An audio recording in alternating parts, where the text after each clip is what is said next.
All right. I think I've done it. I think I've fixed the problem. I'm. Ooh, ooh, YouTube.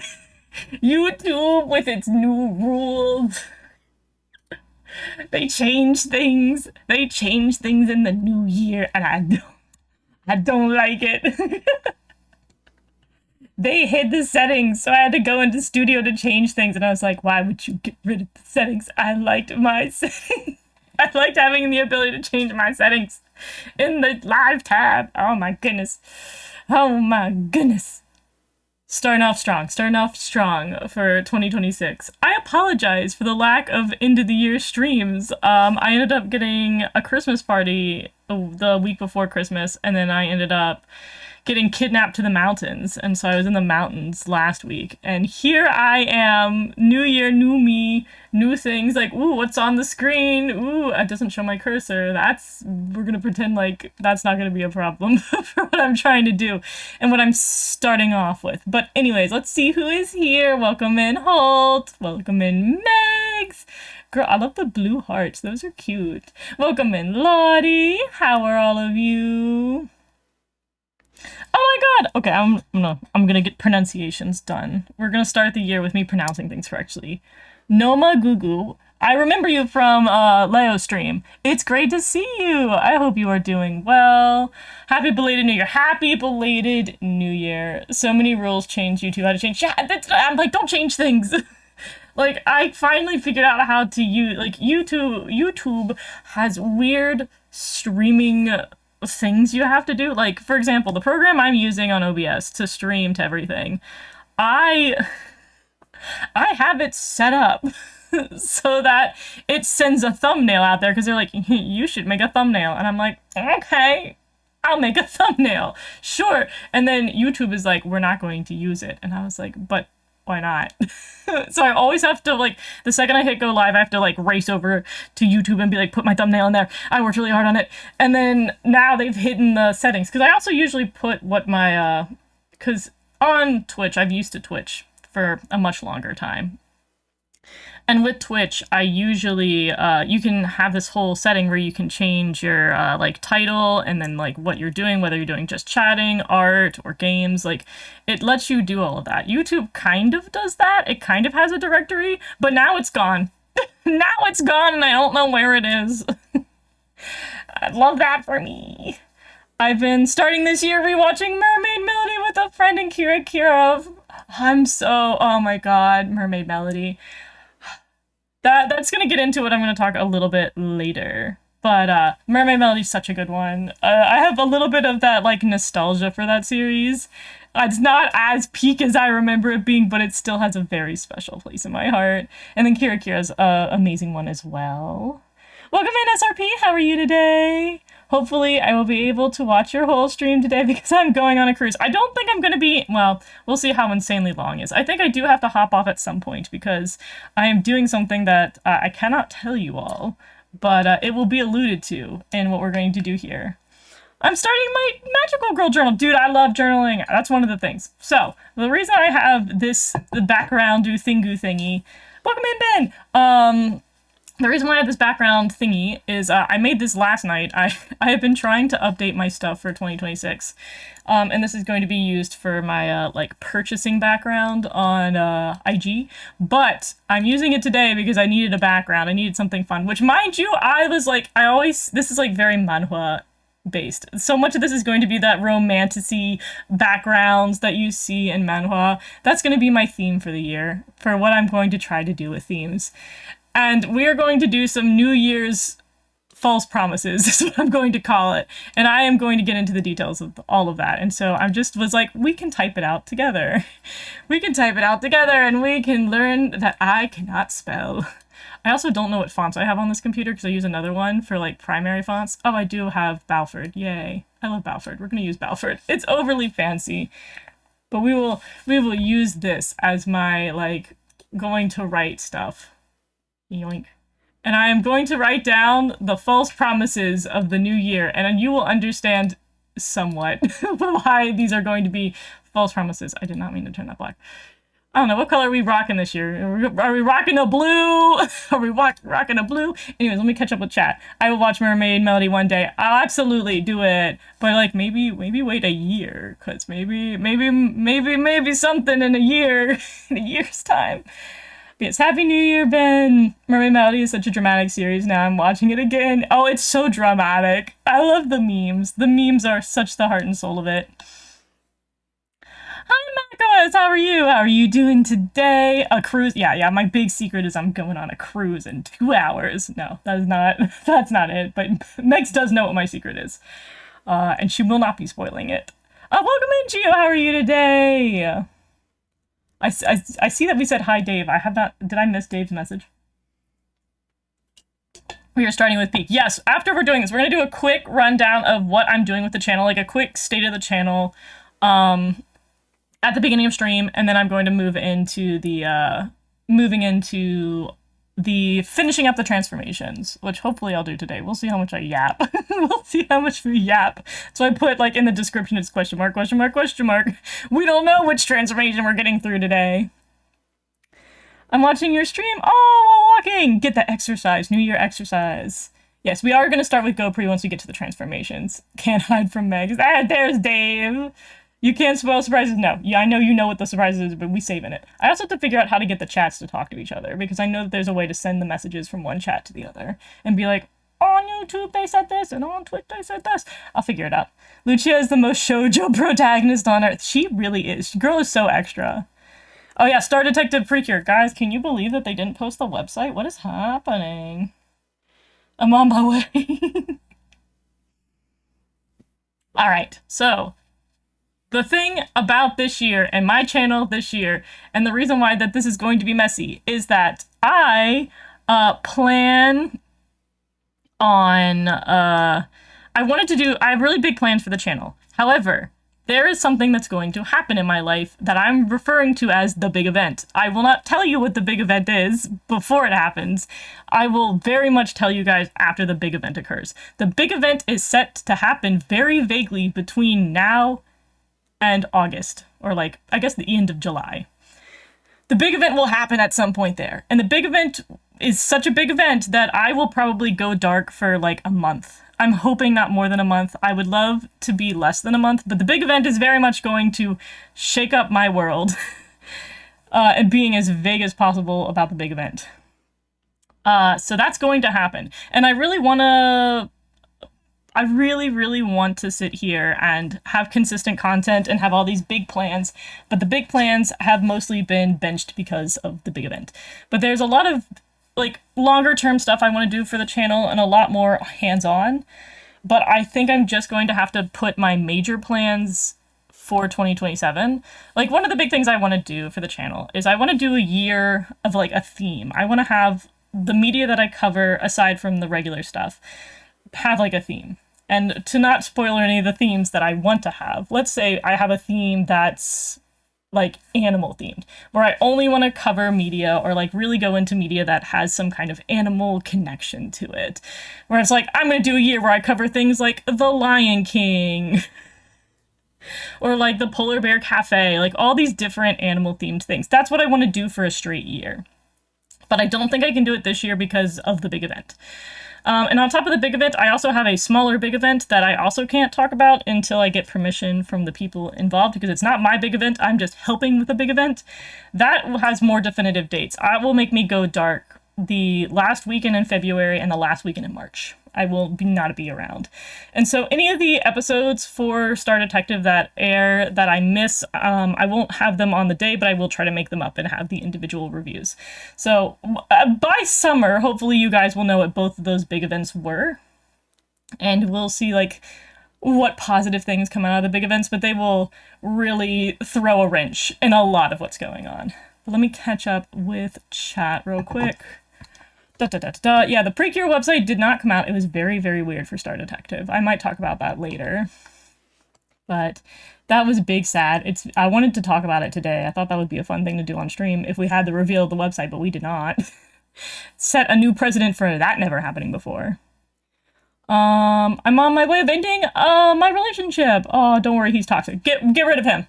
We leave him. We leave him in 2025. No bad relationships. Welcome in, Mila. How are you today? I think I don't mind not the website not updating because it loses a lot of the hype because of all the AI stuff. Oh yeah, the AI stuff sucks too. That's been kind of annoying. My biggest plan for 2026 is to buy a house. That's a big event. That's a big event. You should. Houses are so fun. I'm so excited about the website, but found it nothing. Yeah, the fact that it hasn't updated is very weird. And new Precure toys, yeah. I hope the website comes out. Oh, real quick, the reason why, like, the only thing about it that I kind of find positive, and I mentioned it a little bit in my episode review today, is that one of the downsides to Precure has always been that it starts in February and ends in January, and the timing is really bad for holidays. So if you want to have things like a Christmas episode or a New Year's episode, like they've done in this series, you're kind of fighting against it being at the finale, and you need to be fighting the final boss around Christmas time, and so you don't really get the fun of a Christmas episode. Like, you either get a fun Christmas episode, or you get, and then no boss, or you get a boss and no Christmas episode. And so I honestly wouldn't hate it if Precure was actually moving the dates so that the new season starts in spring. Because also one of the things that happens every Precure season is the first episode pretends it's spring and not the beginning of February. And so if they took a 2-month delay for Star Detective and had it on a new cycle, I wouldn't be upset, but I know a lot of people don't agree with me on that. It would be a big change for 20 years of history. But I wouldn't mind if they did that. But also I think they would have announced if they're moving the start date. AI is taking over. AI's been awful. AI has ruined everything.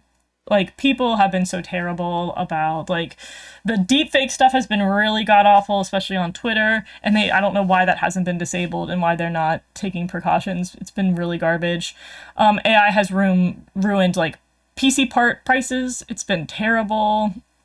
And then, of course, we get all, like, the fake leaks with Precure that are AI or that are gross. There was AI upscaling, which I didn't include in my video because I was like, I know there's the AI upscales, but they're technically speaking wrong on the designs, and I don't really want to support AI on a personal level. Oh, we've been tricked by Telly since there's no website and teaser trailer. Yeah, it's very weird. It's very weird. I wanted to see my detectives. I think we all want to be there. Precure starting in February is kind of a wonky schedule. Yeah, I think it's just like the precedent of it starting 20 years ago. That's how they behaved.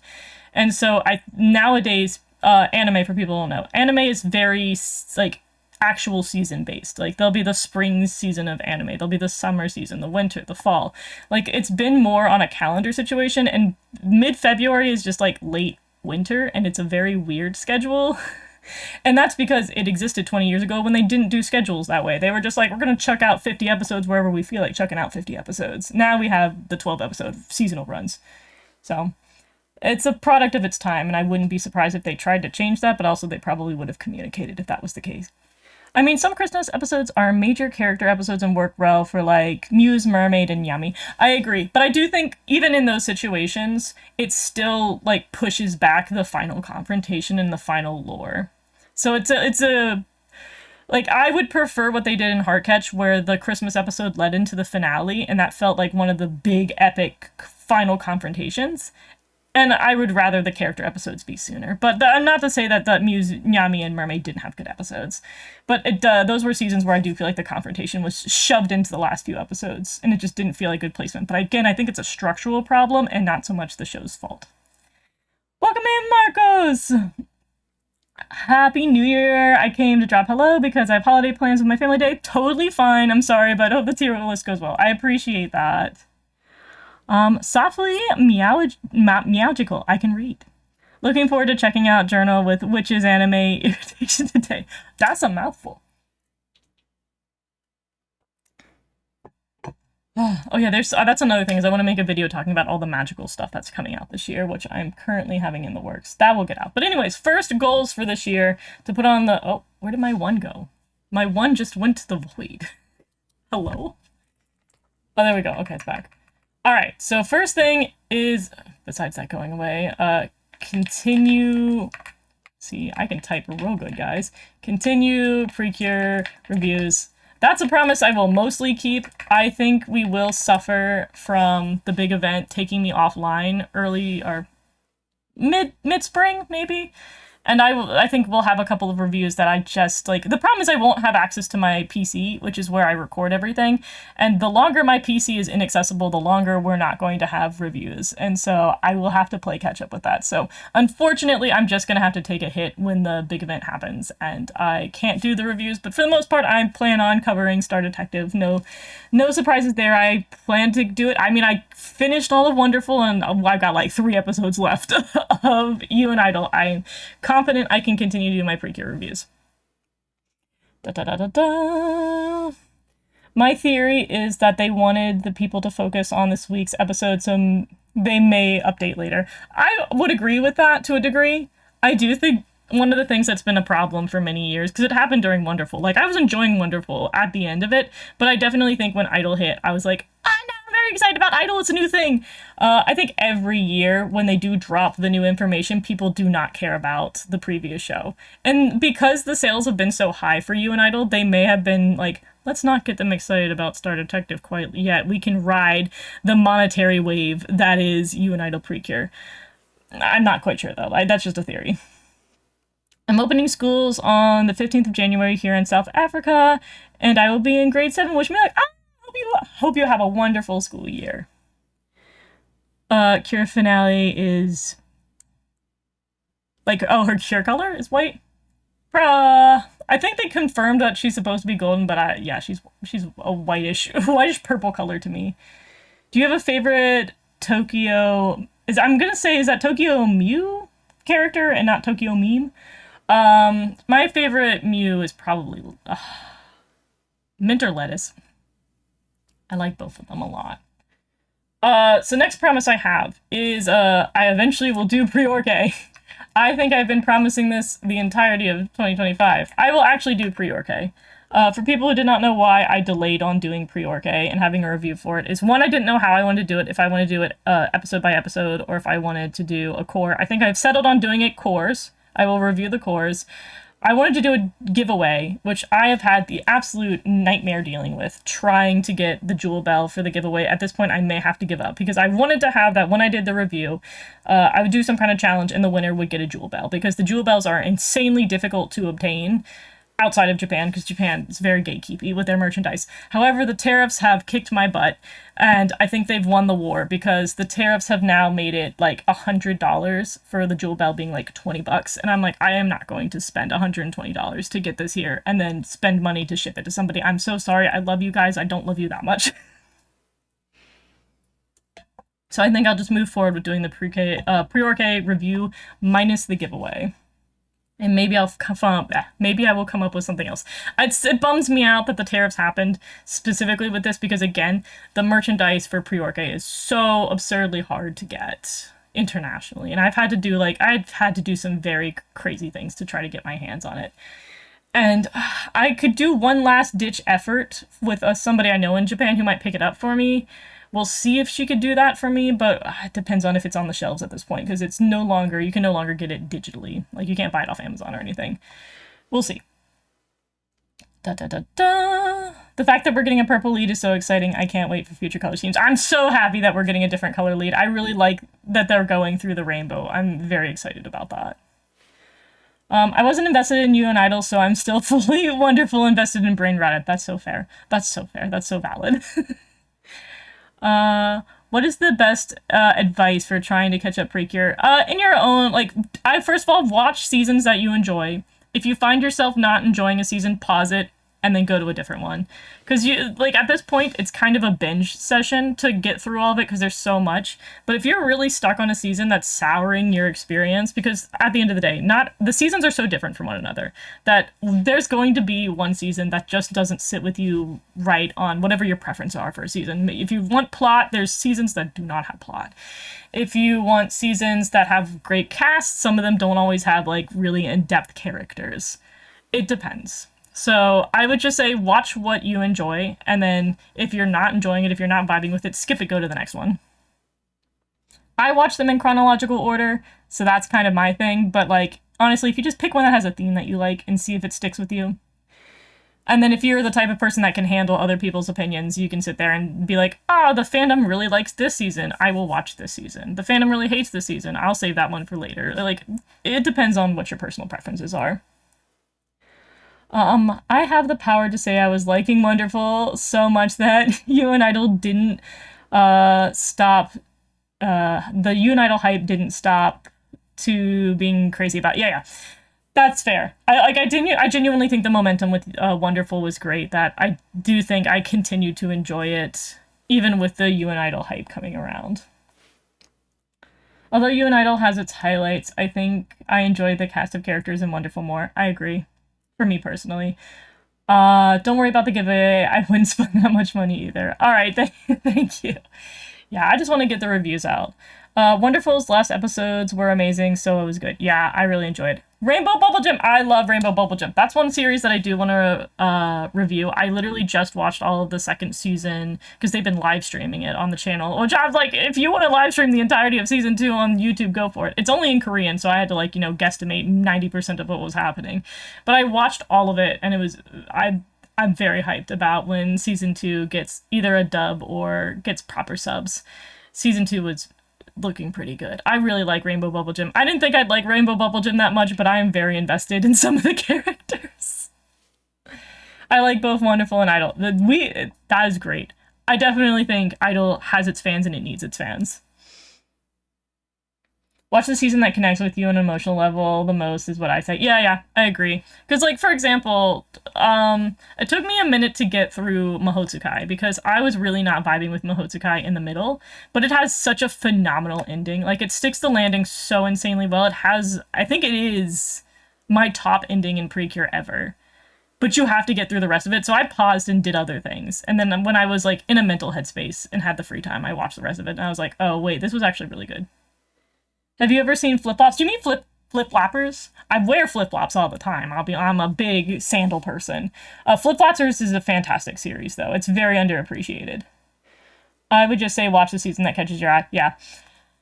I wouldn't put too much, like, energy into it, but I definitely think with any Magical Girl series, if you're not vibing with it, step away and then come back to it if you're like, I've got nothing to do and I've got time to burn. But if you're really not vibing with the season, don't force it. Like, I'll say that as somebody who watched Utena way too young, and I really hated Utena the first time I watched it, and I went back to it when I was older, and I have a much better appreciation for it, but I do think trying to push through Utena when I was younger and not quite getting the themes, and being honestly too young to watch it, I think that soured my experience with it. So I definitely, if you don't feel it in the moment, skip it for the moment.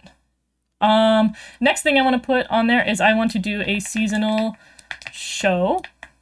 This is where I did this twice this year, 2 out of the 4 times I could do it. I covered My Bashi Witches and I covered the Wings Club. I want to do that again this year, but like one additional show on top of Precure. And I don't think I'm doing anything for winter because the winter season's kind of already got the ball rolling. But I am promised, a lot of people have requested Luluto for the spring season. So I will watch Luluto and review it in its completion in the spring, and then I will see what I will do for summer and fall, because there are a couple of stuff slated for 2026, allegedly. Allegedly, there's a couple of shows slated for 2026, and they don't have dates yet. Like, Ray Earth has said that it's going to be 2026. I'll believe it when I see it. But if Ray Earth ends up being the show for fall, I will watch Ray Earth for fall. But we'll see. I watch all the seasons in random orders. Yeah, you can watch them, and like, there's no downside to watching them in random order. I think the only thing you'll really notice if you watch it in consistent order is you'll see how the writing and some of the rules that they break evolve over time, but that's really the only benefit from watching in order. Mahu Girls will be the next Precure season that I watch. I hope you enjoy it. I hope you really love it, and let me tell you, the ending is so peak. The ending is so peak. Alright, next on the list of things that I want to do. This is going to be one of my false promises. I want to bring back Magical Murmurs in some capacity. I do not think I'm going to do it the way I did before, specifically because Magical Murmurs was heavily edited. It took more time to edit an episode of Magical Murmurs than it does to do a review for Precure. And the review for Precure episode's a 30-minute thing. And it's like a 10-minute recording for Magical Murmurs, and then I have to do so much editing to get it, like, perfect. And then it's like a 5-minute video versus my 30-minute reviews that are less edited because they don't need to be. I want to change the way I handle Magical Murmurs. I'm not going to have, like, the Wednesday perfect video. I think I'm going to stick to what I did before, which is that if there's enough news to yap about, then I will yap about it, and I think I'll do a live stream. I think I'll pick a day of the week. It probably will be Wednesday. And I think the point of it's going to be like a podcasty thing where it will be me or I'll have a guest and we'll talk about the magical girl news of the week. And I'm going to I'm going to live stream it in such a way that I'm not like super pressed if people like show up or not, because I know that Wednesday nights might not be the ideal time for everybody. I'm mostly going to sit there and have kind of like keep it around an hour and basically be like, here's all the magical girl news this week, here's the upcoming stuff, here's the merch releases, here's all of this and that. Because I have had a lot of people ask to bring back Magical Murmurs, and I do want to bring it back. I want to have a source of magical girl news for people. And I think this is the easiest way to do it. Now, that being said, it's probably going to be a false promise because the big event is going to immediately put a wrench in me doing that. But that's the one thing I really want to bring back. Who is my favorite Cure? Cure Sunshine is my favorite Cure. I love Cure Sunshine. No one has gotten close to topping her thus far. I remember watching 10, 12 episodes of each Precure season per day when I first got into it back in 2016. That is impressive. I feel like I would have gotten worn down. But you committed. I'd like to recommend Artist, which is a 6-episode web series that's very good. What is it called? Is it just called Artist, or does it have a full title? Or a title? That I think Artist might be hard to Google and hope I find.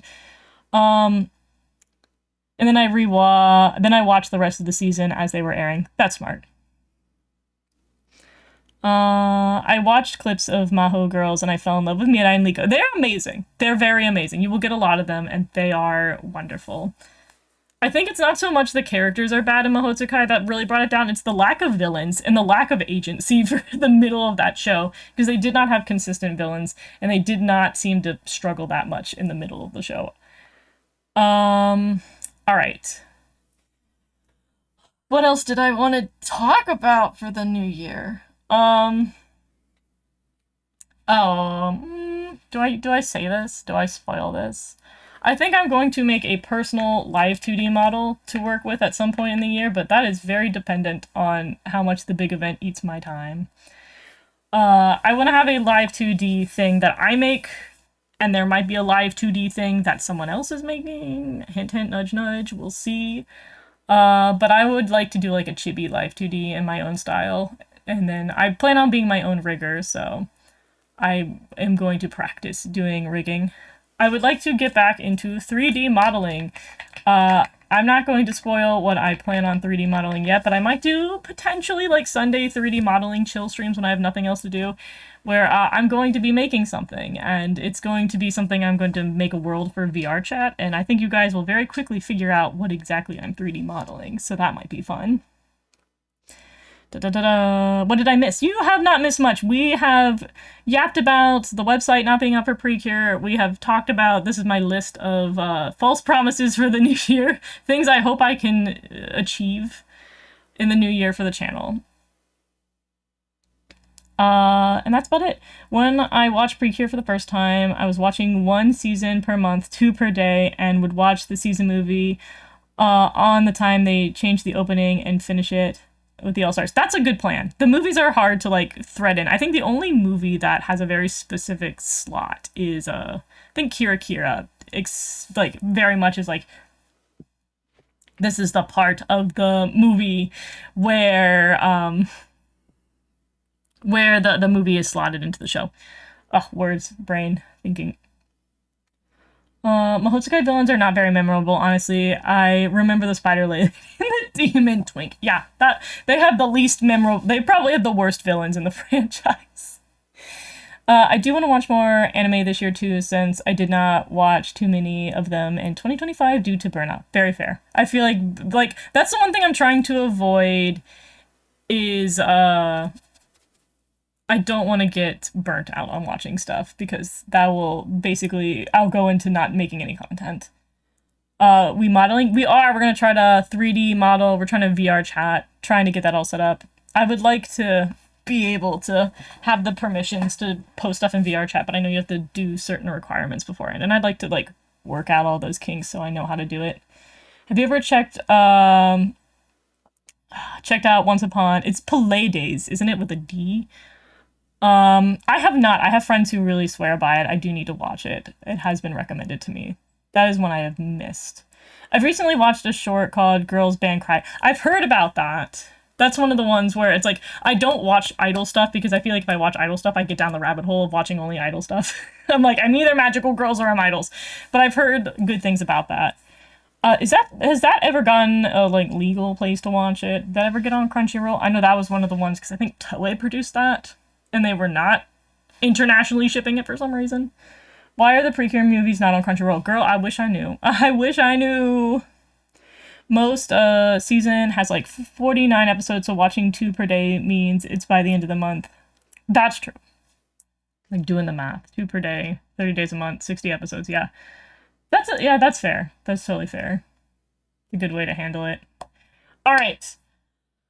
I think these are all my false promises. I think I talked about the big events. Oh, I guess the other thing is, like, this is not so much a promise, but I will be pulling back on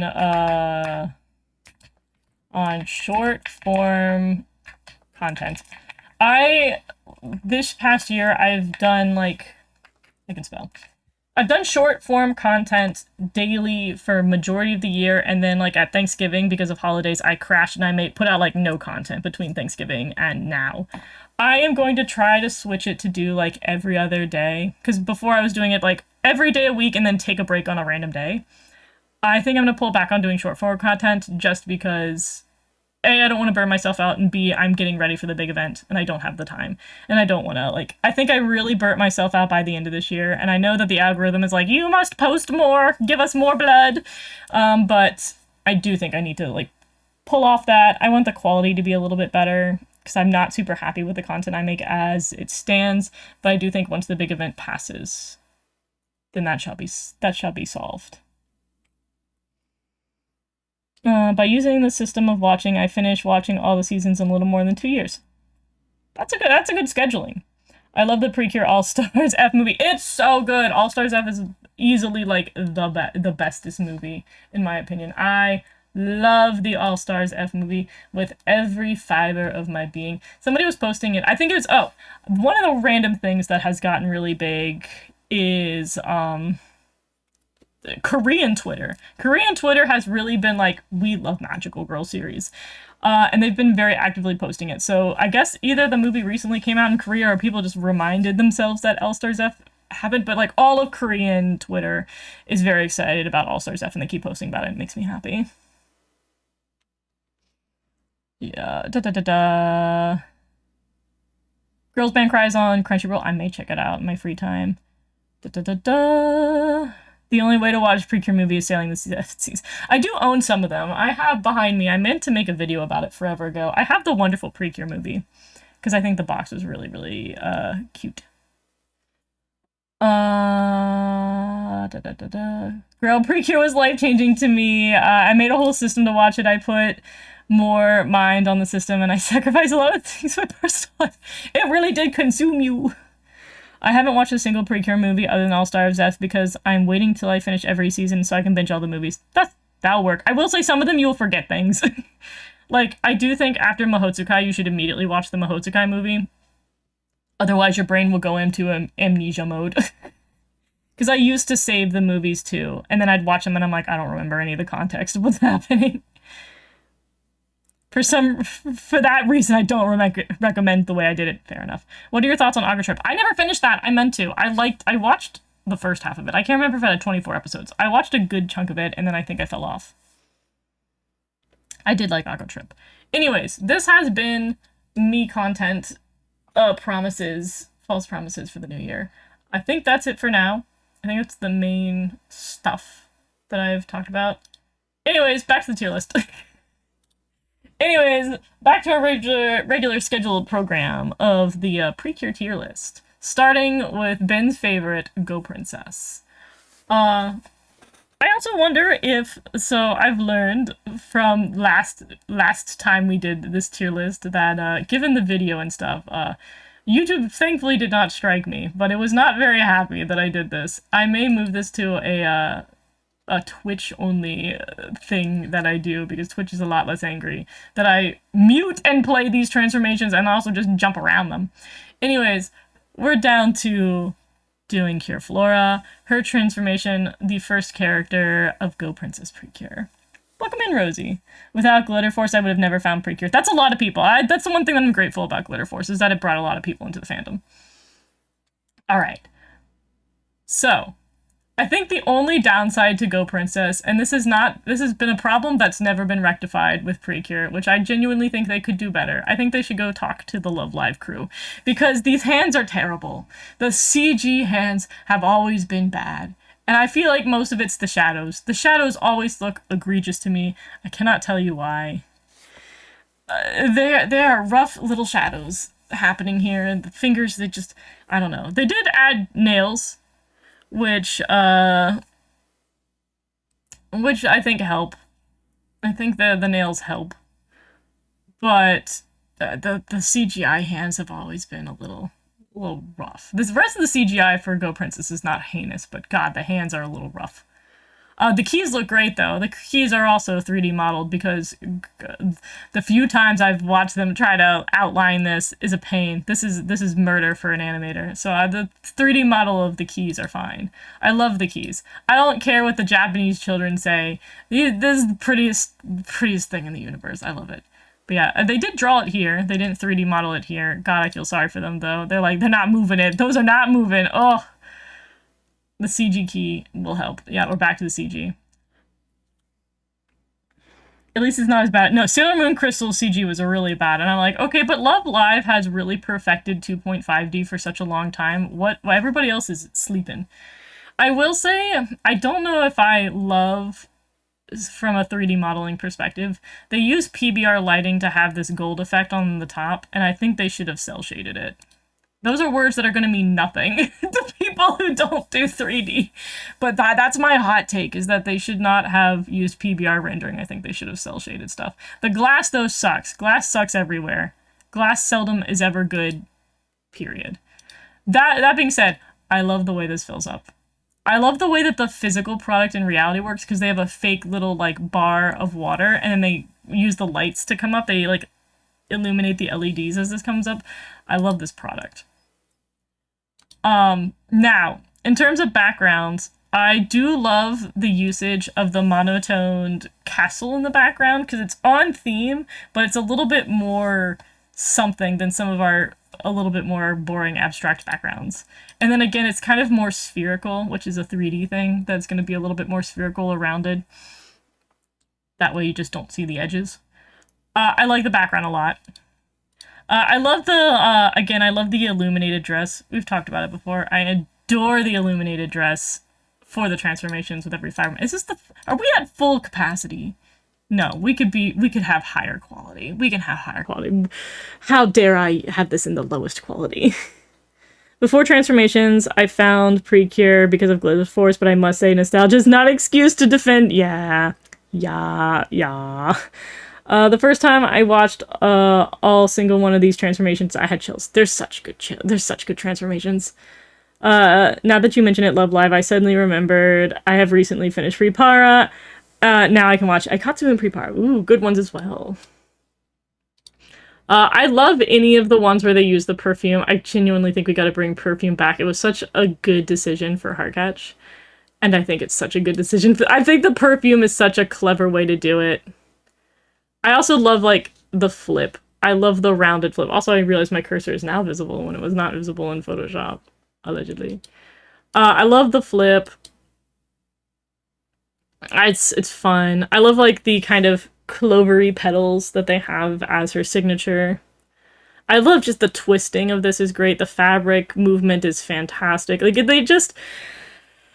Because how many seasons off Doki Doki was this? 2 seasons since Doki Doki? Doki Doki was so stagnant. And these transformations go so hard. The hair, like, there's a level of fluidity with the way that, especially her hands move.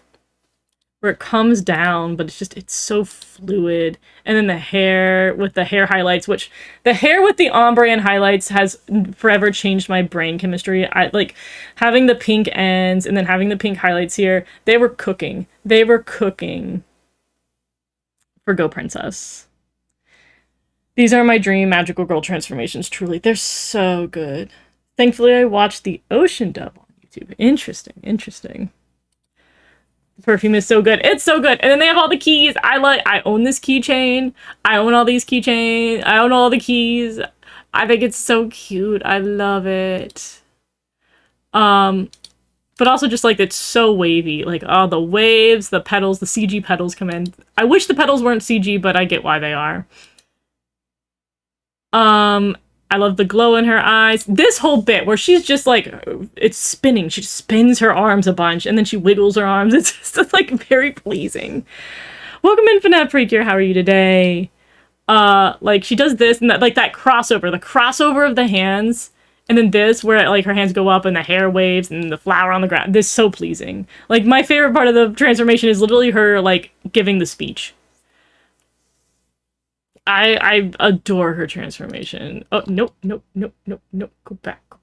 I mean, okay, yeah, that's fine. We can go to Cure Mermaid. I love her transformation. It's one of the best. I don't know if it's quite Wedding Cake, but it's really up there. Like, when I compare it, like, this is a happy place. This is a happy place for her transformation for me.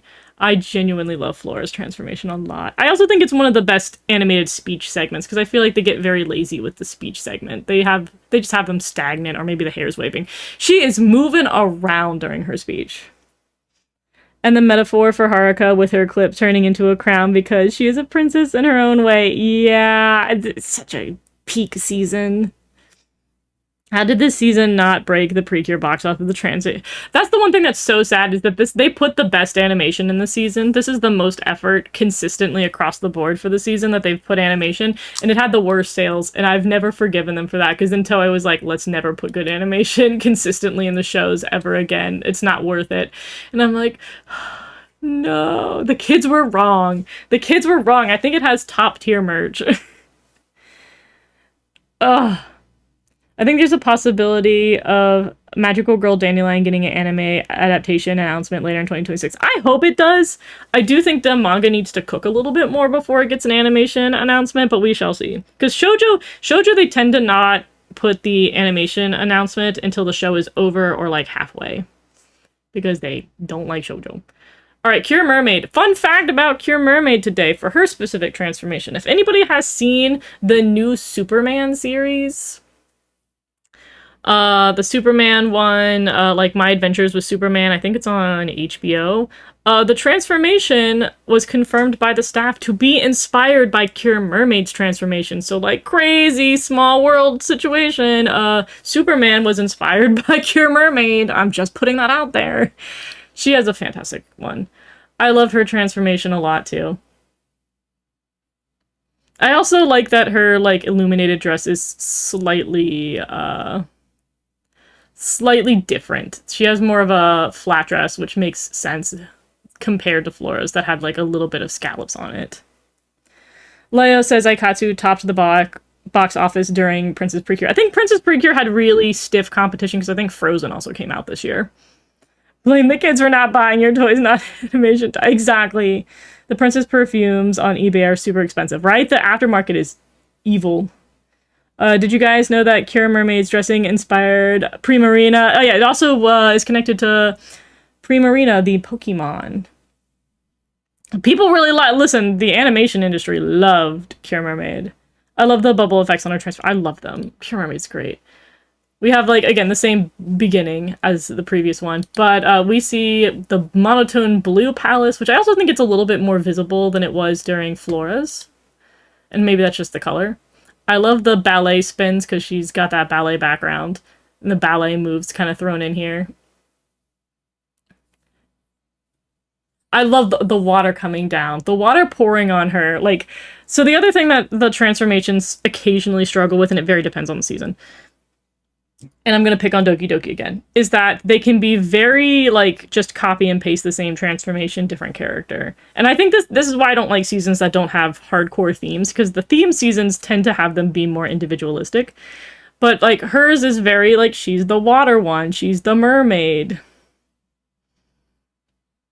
And so they have the water, and all the water splashing her outfit in, I think, is just pure brilliance. I love it together. Like, this part right here, this was the thing that was mirrored, like, almost one for one in the Superman transformation. Frozen came out in 2013 in the US and 2014 in Japan. I have to remember when all the stuff came out. Minami is the most gorgeous civilian. She has one of the prettiest civilian forms. The whole episode in Pokemon Sun and Moon is a reference to Precure. Oh yeah, they do have the magical girl transformations. The water holy. The water effects are gorgeous. I love the tail. The bubble's great for the crown, and she puts it on. And I love the way her hair here comes out. I debate on whether I like or hate her hair, but I do like that this is straight up just how they animate water.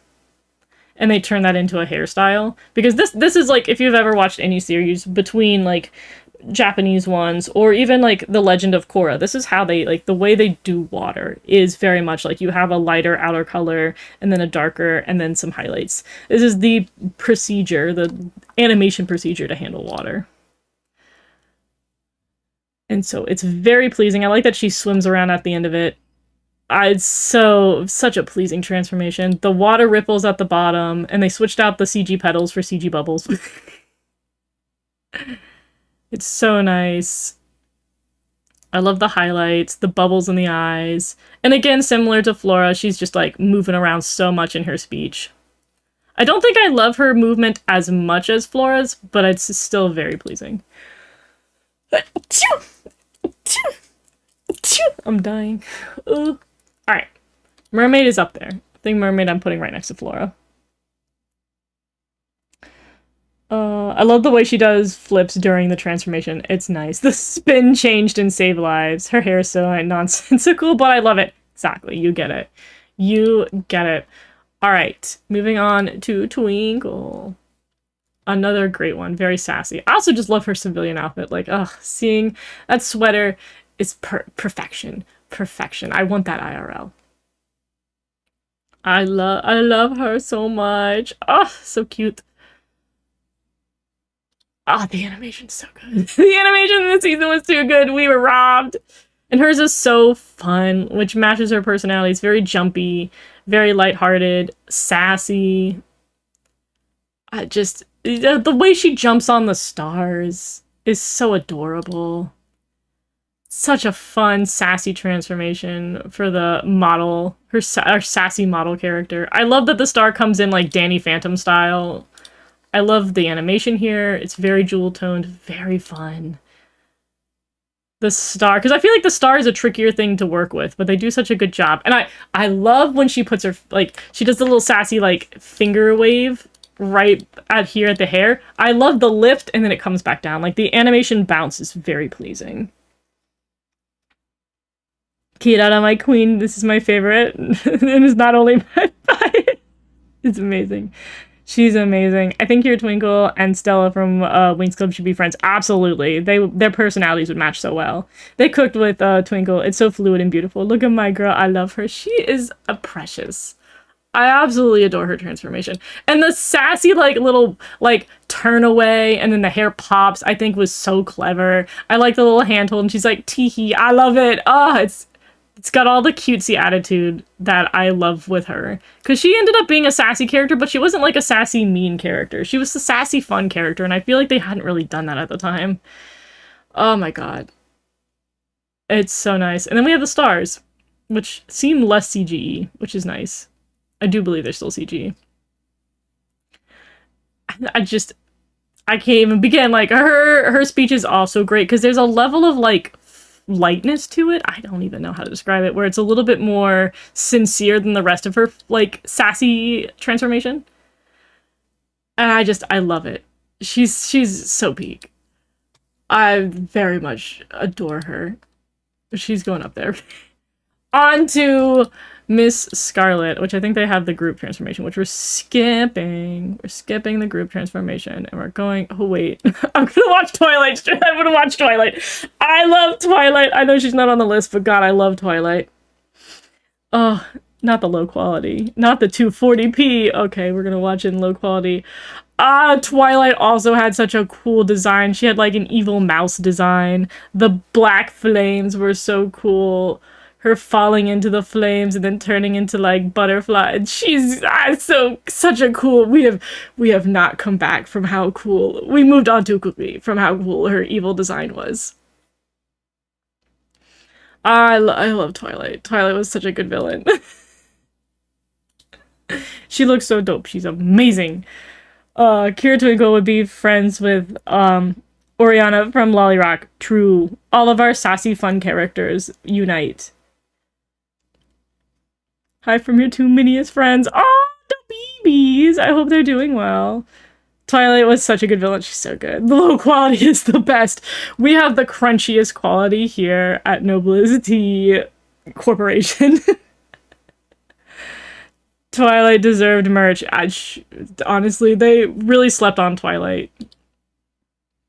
But now we get Toa with Kira Scarlet, who also has, like, the fire characters really just be getting some love from the Precure franchise, because she also has a pretty epic transformation. And, like, we have, like, her really aggressive turns with the fire, like, the burning, and the motion's faster than the others. It's just so pleasing. The kicks and, like, the way the fabric, because the fabric's loose, they take advantage of how it twirls around, like, her limbs. It's so pleasing. And I love that the flames twist around the leg for that bit, and then turn into the twisted shoes. Hers is so nice. Our little Empress energy princess. I love her so much. And the little elf ear turning into the feathers. The burning hair. Oh, the way they animate her fabric. There is something so nice about the way that the fabric continues to move like that. Like, the ruffling is just, ooh. You know you're a good animator when you know how ruffles are supposed to move. And her ruffles, I think, move the best out of everybody. It's all about how we animate the ruffles. And then, like, the snap and the moving around. And I think it's really the way the fabric's designed and the animators worked with the fabric. So good. Hand motions are fantastic. I just... chef's kiss. Chef's kiss to her transformation. Hey. Get out of here. don't autoplay. She goes up there too. Hall of Go Princess is very donut for me. I love it a lot. Same key animator as Cure March, as you can tell. Yeah, believe it or not, a lot of the same animators get put in the same tier. Twilight deserves a high quality doll, 100%. They can't have the CG fire breeze. We love the CG. We can't have the awful CG fire. We have to have the real hand-animated fire. The way she was reborn as a phoenix, why you didn't name her Cure Phoenix. Cure Phoenix would have gone pretty hard, I'm not gonna lie to you. Best fire, like, yeah, I think this and then Cure Ace have just insane amount of fire animation. So good. Do you have any preferences in horror games? Ooh, if it counts as a preference, I wanted to have a really good story. There's, like, I am not a Texas Chainsaw Massacre kind of girly pop. I like horror games with an interesting narrative, because I grew up on Nancy Drew, so I liked mystery. So I love something that has a really good mystery and a very satisfying conclusion and story to it.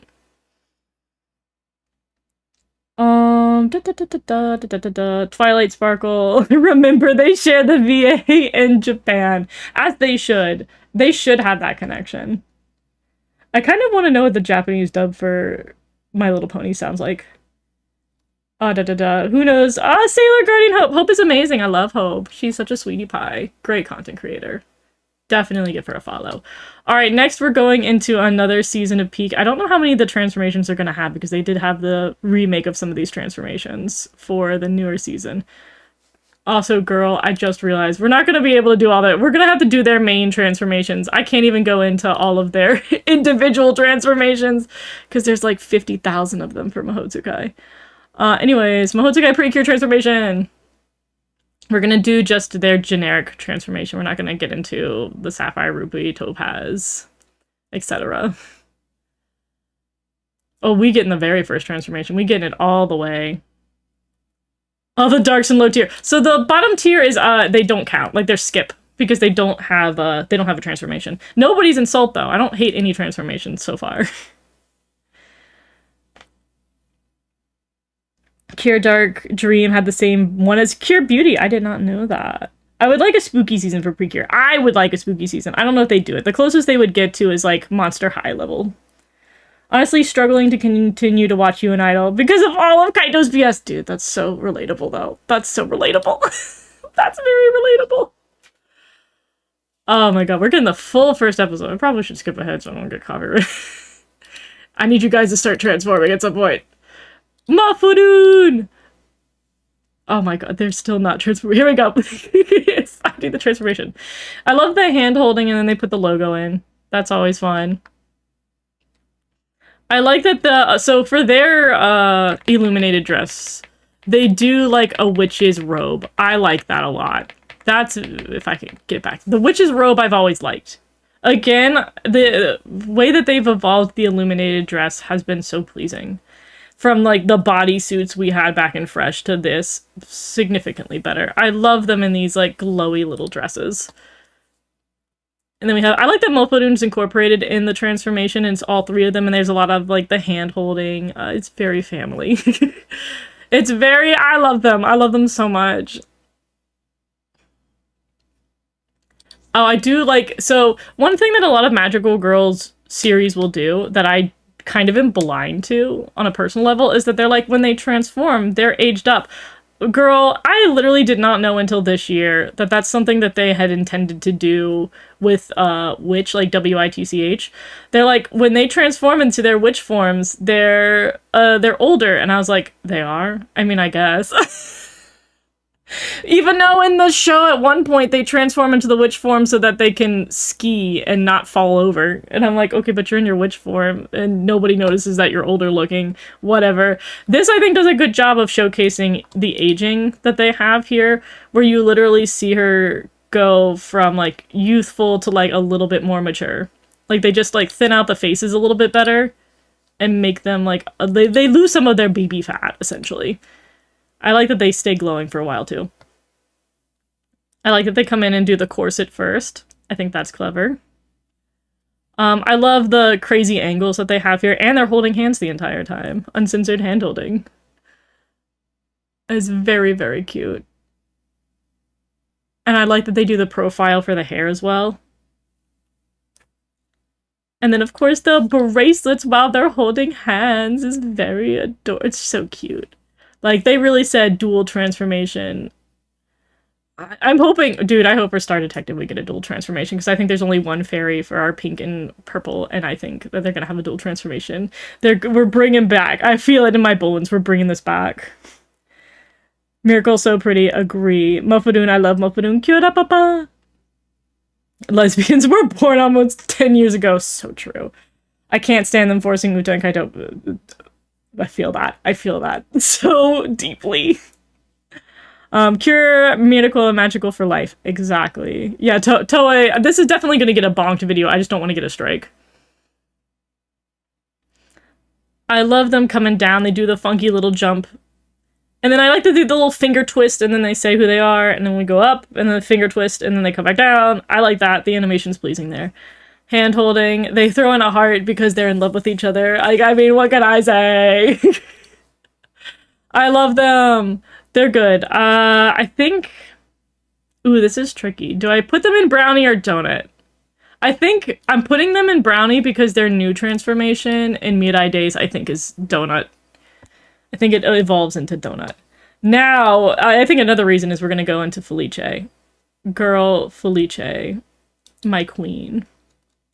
Oh my god, Miracle is so pretty. Agree. My friend Neighborhood is really well done example of holding good story and lovable characters. Noted. Futari no kiseki kiwa magikuru. Or kiwa mirikuru. Mahotsukai is turning 10 years old. I know. What? Stop that. Who said you could be that old? Not them hitting the double digits. I know most of the cures, sats when they're transform. Leave me alone. Fair enough. Oh my god. Okay, how much of this is gonna be... get into the transformation. I'm like, I don't need the episode where she transformed for the first time. I just need you to transform. I love... This is one where I will definitely say she looks like she got older, but so much of her transformation and transformations in the series is her getting older. I like that we got the ring. I like that it turns into her logo. I love the flower. The incorporation of the flower in here goes so hard, and we have not come back to this. I like that she's got her wavy dress that's different from the girls with their magical dresses. But yeah, we see... So, for people who do not know the series, spoilers for Mahotsukai, but it has been over 10 years. When she first was introduced into the series, she was like a BB. Like, we see her BB form. Her little baby fairy. Like, not only was she a baby, but she was like the size... Nope, get out of here. Get out of here, text. She was the size of like a nickel. She was very BB. Alright, let me get back here. Let me go back. Don't be fast forwarding it. But yeah, we see each of the stages of her aging. Of course, this like across the series, she got older up until the halfway point. And we see her like in her like young form. We see her just evolve into this age, which is super cute. Cure Fluttershy. She really do be having Fluttershy energy, but she's a little bit more confident. But like, oh, such a satisfying transformation. Her dress turns into her little pumpkin skirt. People can hate the pumpkin skirt all they want. I'm a pumpkin skirt truther.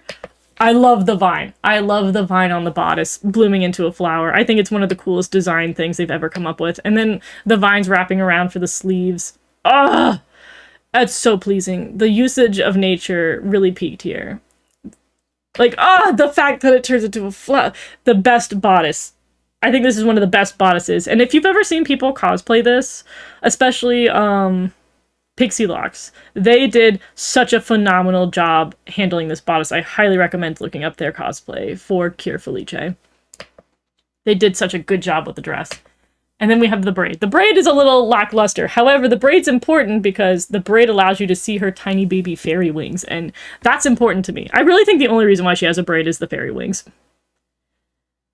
Because the next part, well, we have to do the pouch. But we have the fairy wings come in from the flower. And I like that she has a flower in her eyes. I will say this inspired how I handle the eyes for my character. For not the one you see on screen, this form, but the regular form, I've got a little heart at the bottom end of my eyes that's pink, whereas the rest of the eye is blue. Very much inspired from this. Oh, I love her. I love when she comes out of the flower. Like, oh, you cannot tell me this is peak animation. The sun rising, her eyes opening, the flower coming out, and then the wings! The wings that settle on the back. Oh, peak design. Her sitting in the flower and looking so majestic. And then she blows the petals. And it rains down. This is just, oh, the hand motion. So good. I love Felice. And then I like that she, for no particular reason, is sitting for her final pose. She's one of the only characters I believe that has a sitting final pose. She's up there. I'm putting her... It's very hard to not put her in Wedding Cake, but I think she does belong in Donut. They really went all in here. Yeah, mid-seasons, they do a little bit extra work for them compared to the, like, initial ones. They're like, huh, this is halfway through the show and you should really buy the merch, so we're gonna go all out on the transformation. I love her. She's like the guardian of nature and a goddess. Yeah, she's so great. She truly is Mother Nature. Truly. And then she has her upgraded form, which also goes really hard, but we're not doing that one. Every single piece comes together so smoothly. Exactly. As Doraemon said, Felice is more earthy than Cure Earth. Ooh. Such a true roast. This is Cottagecore final boss, I think, is the best way I've ever seen her described. I think Magic Witch or Magical Witch would be a better name than Mahotsukai than yeah, Witchy was an interesting transformation choice, so I just call it Mahotsukai. But I'm also one of those people, if you don't name something fast enough, I'm going to call it the original name. Like, people are like, Yona of the Dawn. I'm like, Akatsuki no Yona. Yeah, I refuse. Yona the Dawn sounds so stupid to me. I'm like, Akatsuki no Yona. Or I think we literally called it in the fandom the Dawn of Yona before they gave the official name as Yona of the Dawn, and I was like, Akatsuki no Yona. Who's in Waiting Cake? Okay, so currently in the highest tier, we have the original Cure Black, Cure White. We have Heart Catch. We have the entire Heart Catch team. And then Cure Ace. These are my top ones. Oh, I realized I didn't scroll up all the way. Yes, Black, White, Blossom, Marin, Sunshine, Moonlight, Ace is who we have in our toppest tier. I just realized you guys have not necessarily been seeing the toppest. I need to make sure I pay attention to what you guys see on stream. Damn, I missed all of Go Pre! No, Ben! No! If it makes you feel better, all 4 of them are donut. All 4 of them are very donut. Fear the Spotlight is another, why do I know that one? Why have I heard of Fear the Spotlight? That's familiar. Dude, I literally before the stream was watching somebody play horror games. I love Sunday Slop. I have like one creator that I follow and he plays like 50, like he plays every horror game, so he's at the point where he's on like itch.io just looking for like sloppy horror games, and they were so bad that he kept finishing them in like 3 minutes because nothing happened in them. I know Go Free ain't in Wedding. I knew you. I was like, man, he's not saying anything. He is being very quiet about them not being in Wedding. Anyways, oh wait, Mafadoon. That's the group one. Where's Mafadoon? Yeah, queued up about Mafadoon. This is from the movie. Is it not? No, wait. This is Topaz. Where's Mafadoon? Here we go. Cure Mafadoon. Get the movie segment out of here. Alright, there we go. Mafadoon has a much more briefer one because movie transformation, but it's still high quality for its brevity. I like the hand, the paw turning into the hand. Mafadoon, like, poofing out into their shape. I like Mafadoon. I like I did like the big impact shot with the transformation upon her. I like, so one of the things, even if it's brief and she's already immediately in the outfit because they didn't want to draw her, like, not in the outfit outside of the silhouette, I love how sharp the lines are. They get the luxury to do this in the movie where they don't have all the line weight being the same weight. Like, this is a heavy line here, and then we have thinner lines here, but it's heavy here. Like, that sort of penmanship is so pleasing. You're not doing the Mirai Day versions? No, because I don't have any. I don't have something on the tier list to market. I've been skipping all of the special versions, so Mirai Days, unfortunately, is not getting there, but I did say that Mirai Days would be a rank higher than the current one. The worst slop are AI. Oh my god, the AI video games are garbage, dude. And the AI voice acting. None of that. Leave that behind in 2025. Like, her transformation is cute, it's a brief movie one. There's not too much. I like the eyes. I like her flowing up. It's just, the problem is, like, they have to sit here and essentially, add on top of the outfit already being there, because they don't want to animate the outfit coming on. So they just do flashes for the already present outfit, which is fine. You don't get as good a transformation for the, like, movie-only ones. I think we had the similar issue with, Cure Echo. I don't even know where I put Cure Echo on the list. She's somewhere in here. Spot the Echo. There she is. She's in Health Bar. I think because of its shortness, I'm probably going to put it in Cookie. I think if it was longer and it was actually transforming and not just pop on, it would go higher. I think it's just because it's going to be simpler. The only bad thing about Mirai Day's transformation is the filter they put in it. I'll say, there's been somebody who on Twitter has been, like, defilterifying all the transformations, which I think is very funny. Your story is a very pretty, cute RPG maker adventure if you're looking for a simple spooky time. Ooh, I do love dude, the RPG games, and what's the one, is it Wolf RPG that Japan uses a lot of the time? I love the Wolf RPG horror games. They're very pleasing. There was, like, such an era where they happened. I think people just use the RPG Maker now. But, like, Wolf RPG games, they always had really good art on them. Alright. skipping through all of the endless amounts of Mahotsukai, we are going down to Cure Whip, which it looks like it's the first episode, so we're gonna have to skip. Yeah, it's the first episode. They even got the dialogue in there. I will say I'm super biased. I love the Sweets Pact so much. I love this. This is one of my favorite compacts. I think it was really cute. But also, between this and Dessert Catch Teeny Ping, Dessert season seemed to go all out with the merchandise. They have a really cute and clever merchandise for the season. I think they really take advantage of the theme. Can we have higher quality? No. We're locked in at 720. We've reverted. I love any of the ones where they have the mirror shot of them and the device. I also love her dress. Is the dress on theme? No. But I love these little fluffy summer dresses. I like the sleevey ones, and then they're all different. They're all very unique per character, which I really, really enjoy. I like her hair popping out. These are, oh God, there's so much that's fun about it. I like also the mix and it the cream that comes out. Finding a way to say that the most PC way possible, or PG way. It's cute. I like the whipped cream. It's fun. I love her jumping on top of the cake. I love that the whipped cream is the transformation thing and they don't make it weird. I love her big gummy hair. I love everything in the these designs pop when they transform, and I like the pleasing pop of everything. They go poop, and go poop, and go boop. Like her skirt coming on. The pops are it has so much pop energy for their transformation, and I think that's fun. The face though. The face card. I think she's so adorable here. This is like the sassiest little face. Very pleasing. Very fun transformation. Hirako didn't even really get a transformation. She just says her transformation and then is in the outfit. Yeah, that's what they tend to do for the movie characters. So since Cure Arcane Shadow is a thing, you think Milky Rose is like, dang, why didn't I think of a 3-word name? Truly. Truly. I think Cure Arcane Shadow is going to overtake Lemaire and just being a little extra with the names. I could have gotten the Sweets Pack when I was at Comic. Oh, back when you were at the Comic Convention. Dude, you have to get the Sweets Pack. So great. Happy and Cure Whip are spiritual dollars of Cure Dream. Truly, truly. I love the bunnies. Yeah, the bunny themes, so, honestly, the bunny shortcake theme I think was so clever. I like how they integrated the animals with the sweets that they represent.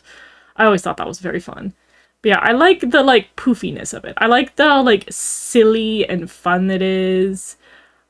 It's also the speech is so much shorter, and I think that does itself favors because they animate to the speech being short. I've always been a fan. Do I put it in a donut or do I happily put it in brownie? This is hard. I think I'm gonna put it in brownie for now. I have to remember all the transformations. I think I want to say Parfait had a really good transformation, but I'm gonna have to remember. Some of these had very strong transformations in Kira Kira. Custard's fun. Or custard. I always pronounce it more to the Japanese way. Cure Custardo. I think they're so fun. Such fun transformations. I like that hers is a little bit more bubbly. A little bit softer. Hers, again, they're so fun. I like her dress. I like the dress alone without, with her regular hair was also really cute. It's very adorable. It's such a fun little outfit. The swings in the animation are really pleasing. Compared to the boopiness of Whip's, hers are very much more elegant and then brief. It's just whoop boop. She's very cute. Also, I'm not a fan of squirrels. She won me over with the squirrel bit. I think she's a very cute squirrel. Or I guess more chipmunky. But she's very cute. I like the spin she does in the air before she comes down. And then she does her pose. And I think she's I think this is peak adorable. Peak adorable transformation. But do I like it as much as Whip? I feel like it's disrespectful to say it's Cookie with icing. And I don't know why I didn't ever type in icing. No one told me that it's just Cookie with ice. Oh dear. That's how they're gonna write that? Okay, live your best life, tier list. I think I'm going to put it in brownie because I feel like it's disrespectful to put it any lower. Prism, welcome in! Oh my god, I'm here. Did I miss anything? We've been going over, we've done Go Princess into Kira right now is where we're at on the tier list. Can you put whipped cream on brownies? I mean, if you're ready for a heart attack, absolutely. I love Kira Makanon. She's good. Whenever I listen to the transformation music, I always picture myself transforming into my Kira self with a full transformation. That's so cute. Cure Custard is my comfort. She's such a comfort character. Himari's dress color is so pleasing to the eyes. I do think she has a very good color palette. I think she's the first yellow Cure that was the second, besides the blue Cure being always second, and then the yellow third. Yes, I do think this is one of the ones where they mixed up the numbering, which was good. But I think they tend to be a little bit more exploratory with the higher number groups. 2 non-magical girl shows I'll be watching this year are A Replica Can Fall in Love and Pardoned in Intrusion, I'm Home. Interesting. I have not heard of either of those before. I will look them up later. Kira has the best aesthetics. It does. I mean, one of the only Cures I've ever cosplayed is is Cure Whip.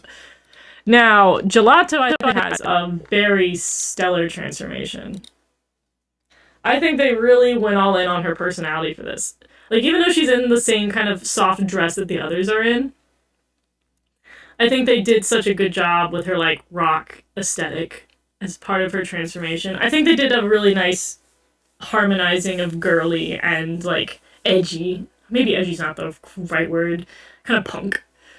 Hers is fun. I like that the cream, compared to the other two, blasts. I like the bubbles that turn into, like, ice cream cones, but, the spike stuff matches her personality.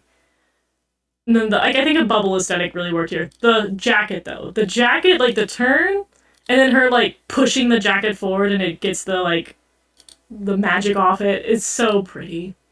I think it's so sassy and it works really well for her. I like the intense hair. The aggression of the gloves. The aggression of the shoes. Like, her landing on that, so great.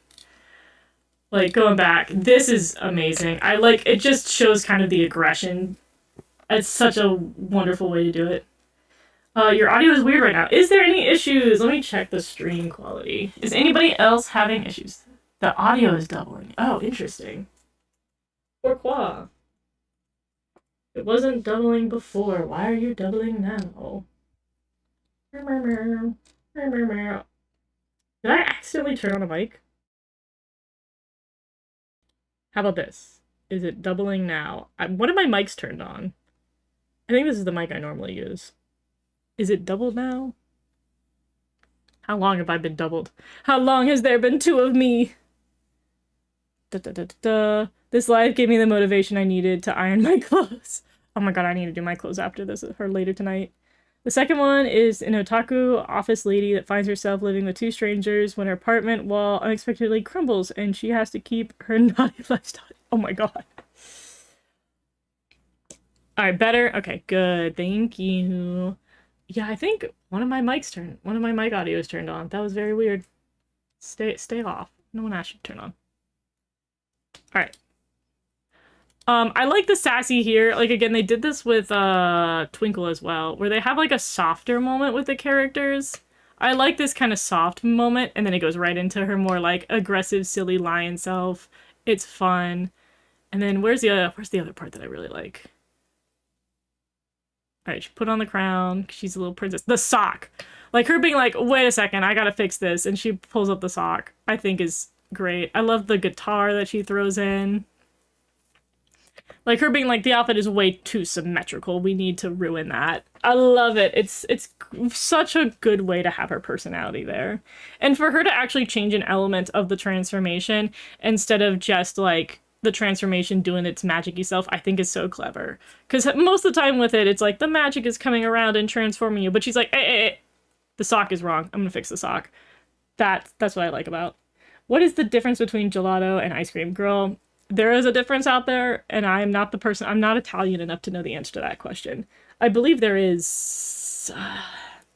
isn't it, like, the difference in the cream that's used? It's, like, gelato's not made... I want to say ice cream is made with a thicker cream, and gelato's not. Maybe it's the other way around. I think it's the cream that they use in there is different. Since you just started gelato not so long ago. Okay, good. I'm glad that wasn't too messed up. Sonic but a lion. Truly, she is the Sonic character of the franchise. I do love her transformation to bits. I think it has a lot of personality, and I think that's why she is going a little bit higher than everybody else, because I think her personality in so many different ways ended up being incorporated in the transformation. Happy New Year, Blade! How are you? Alright, Macaron. She has another fun transformation. For somebody who's having to deal with the cat aesthetic.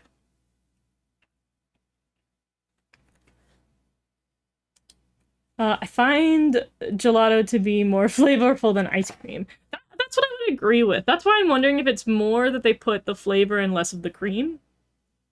But I don't know. Also, I don't know if I said hi to you. Welcome in, Quinn. How are you? Alright.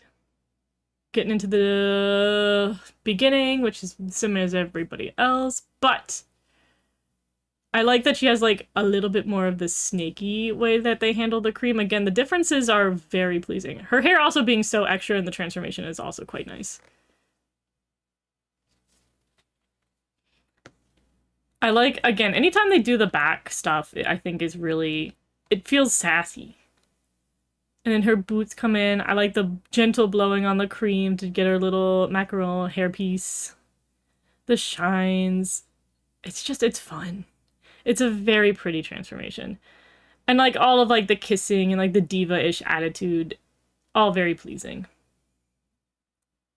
It's very personality filled. I also think her throw up in the sky and the one random like diva back like arcing that she does here right before the transformation is so extra, where she's like, let me do one more pose. And then she comes into the final pose is so saucy.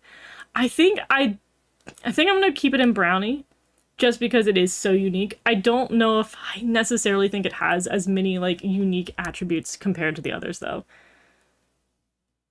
Feels too static and not enough fluid. Yeah, I feel like there's just something missing. Something missing. I don't know. I love Cure Wonderful. She's great. The Vocaloid collab is everything. I forgot they collabed. Honestly, each cut looked great in the Miku color palette. I'm not gonna lie.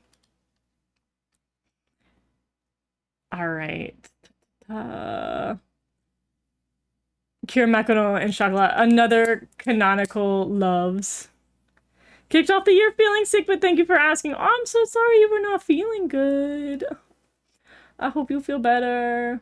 I believe gelato contains jelly and ice cream, and but don't call the French police on me if I'm wrong.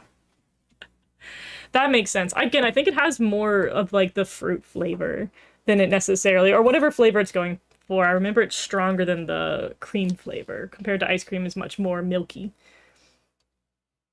All right, Chocolat. Chocolat I think has a very good transformation.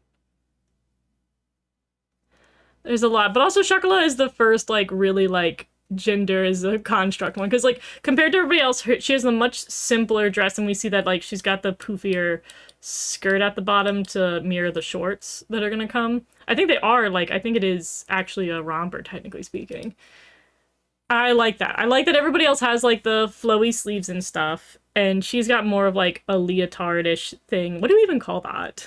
It's a leotard but has a skirt to it. I don't know, ballet people, help me out here. I've come to call the ballet people to help me out with terminology here. Should phone my sister. But yeah, I like the conductor energy that we have at the beginning. I also like that the cream here is very like liquidy compared to everybody else's very like, you know, fluffy, stiff peaks kind of cream, but here it's chocolate, so it comes down in lines and it turns into a chocolate bar like this. Not even it being necessarily the transformation, but this line where the chocolate comes in so smoothly and then we have it juxtaposed by the running of the icing. So pleasing. To bring on the cape animation is so good because it stays very fluid because it's melted chocolate.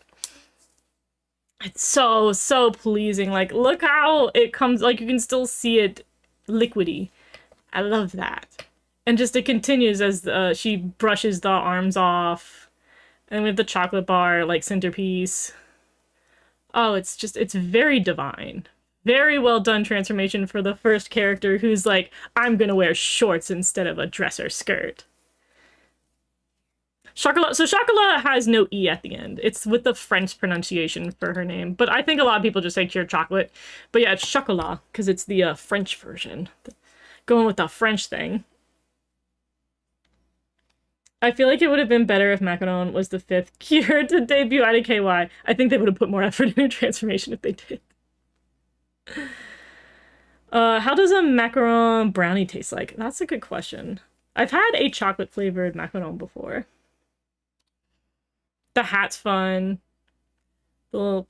I like the hair going out, but I love that she runs the hand across like the bangs and the hat rim. It's very enjoyable. But I also think she has a sharper face line, so whenever like they come across the face when they have like the less rounded face, it's always very sassy and I like it a lot. But yeah, like the amount of effort for all of this like liquid animation that they do here, that's a lot of effort on the animator's part. And they have to really be good at what they're doing because visual effects animation is different than character animation. And I think they did such a good job. And the whole stairs thing is great. The hand motions. I like the like couple walks down the steps and then she's so extra with how much she moves her hands before she's like, it's me and I'm the prince one. They did such a good job with Chocolat. Like she's so gender. I think I might put her up in Wedding Cake. I think we're putting another red one up in Wedding Cake. Just because her transformation is it's so good. So well animated. They loved her. They loved her and they said gender's a construct and we clapped. We cheered. On a brighter note, I hope you don't mind going off topic here. I at least capped off the year getting into something I never thought I'd be invested in. I gave Persona a try. Oh, Persona's a good series. Persona, I think, does a really good job, especially the newer ones have done such a phenomenal job with like environment role-playing and stuff like that. I think they really get you invested in living in some part of Japan. They do a lot of research. Chocolate wedding cake sounds delicious. It's very good. Pure parfait. Oh, this is the first time we get pure parfait. Don't show me Picario. I'm just gonna be upset. Anyways, oh, that's right. She does this weird thing where she's like, let me get the bubbles mixed together to make the parfait metaphorically. This was a very interesting way to handle the beginning of this. But into her transformation. If you remember the Lobelia girls from Oron High Host Club, that step is based on what they do IRL. Ah, that makes sense. That's a good what's it called? Fun fact moment. That makes sense. It did have like, what's it called? What's the stage play thing that people do in Japan that Kageki Shoujo is based off of? What's the name of those this all women stage plays? Reminds me a lot of that. All right, yeah. Okay, we get it. You had to like mix everything. Here we go. Give me the transformation. None of this episode nonsense. I don't wanna get bonked. I like that she does a little ballet stop and then has the wind blow her all crazy. She's got a fun transformation. My first parfait was an Oreo one. Ooh, yummy. That sounds delicious. I think parfaits are the reason why I learned that I was allergic to raspberries. That's my parfait history off the top of my head. Da da da da. I like that we have the parfait glass. I like her dress. I think I like the atmosphere of it, but I don't necessarily love the way all the clothing pieces come in, because it's a little bit like it's just changing and less popping. Then she has feathers. This is why I like the transformation. She just has one part where she's the Pegasus, so she flies up in the air, and I think all of the second she gets wings, the transformation is superior. I think everything happening after she gets wings is so good. The Pegasus, the wings, the shoes that are like horse hooves, like it's a good time. I think the transformation gets exceptionally better when wings are added. My bias has entered the room. Yeah, the feathers make the meal. Don't play. Stop playing. All right. I think for her, she's gonna be a little bit more middle of the road, so I'll put her with everybody else in brownie. Totally, please don't take away money. I'm definitely, the video's not getting monetized, but I'm not too worried about that. I just don't want it to get bopped. In the end, I couldn't keep away for long, so I reinstalled Persona 4G only a few days later for a New Game Plus run and try to nab a few more achievements. It's fun to go back to it. Am I supposed to reach an end of one of these games and feel emotional? No, I don't think I ever really felt emotional at the end of any of the Persona games. I feel like it kind of goes more in the like, you're a gang of kids and you need to save the world. I think the only one I got emotional with was Persona 3, but you have to play Persona 3 to know why Persona 3 is emotional at the end. I think you kind of feel just okay at the end of 4 and 5 because you're like, we did it! Hooray! And it's just like, and then we wrapped. I don't think they're not too, I think they're more emotional in the middle of the game when you're gaining party members. What would a parfait brownie taste like? That'd be an explosion of flavor. I like a pastel green. Oh my god, if Toei weren't cowards and believed in the power of green, we would be so much better. I have Persona 3 Reloaded on my list. What a coincidence. If you want to feel big emotions, you get to the end of 3. Alright. Oh, we have cured donut. Will we have cured donut? Let's see. Yes, we do have, not Cure Donut, but Cure Pecodine, who should have just been Cure Donut. Again, this is one of the gimmick ones, so it's not gonna have an insane transformation. All I know is people hate her for some reason. I never understood the hatred. Like, there are plenty of fairies that we can hate, but, like, Cure Pecodine was just kind of cute and simple, and just, like, a gimmick for an episode. Like, I feel like hating when Cure Happy turned into a robot is easier to do than hating Cure Pecodine. She's just a little baby donut. And she has a very simple donut transformation. And it's a simple little happy little lady. I never understood the hate. Look at her. She's just cute and it's a strawberry. Okay. The face. She just likes strawberry donuts. Leave her alone. I think her transformation settles in with Cookie with Icing, where it's good. It might maybe go down to health bar next to like Echo for just like a simple one. Why does she look like a grandpa? What are we talking about? What a roast! What a roast! She looks like a grandpa. I can't get enough of her cute hair. Too much for it. You guys are cracking me up. Cure donut should have been brown. Listen, I will say I do like a chocolate glazed a little bit more than a strawberry donut. But that is neither here nor there. I cried playing Persona 4 during the ending in one certain part. I have to remember what happened in Persona 4. I think that's the one I played the longest time ago, because I think I played it back in high school. Let's see. Yeah, it's like Curie Lumiere. Does she even get a transformation? I don't even remember. It's been a minute. 8 seconds! 8-second transformation! Yeah. Yeah. Oh my god! They have Cure Waffle in here. Cure Waffle has no transformation. I'm tempted just to put him in Cure Wedding Cake. Just because I love him. Oh my goodness. Alright, we're on to Cure Yell. Sorry, We're Closed is colorful and queer survival with a very original soundtrack. I'm gonna need to start getting a list. You are just popping out with good recommendations over there. Alright. Cure Yell. Now, I will say one thing I don't like about Hagato, but I think is better than Happiness Charge, is the coloring. I don't like that this is another season where they don't have really defined shadows. They just do this, like, gradient shadowing. I don't like that. They did the same thing in Happiness Charge, but I do think they handled it a little bit better here. Cure Donut looks like a 5-year-old kid instead of a grandma. Thank you. Someone understands. I think I mainly got emotional with Persona 4 Golden for the fact that, and it's something I think established very early on. When you reach the end, you're about to leave, because I said it's established very early on that you're staying in Inaba for the school year. Yeah.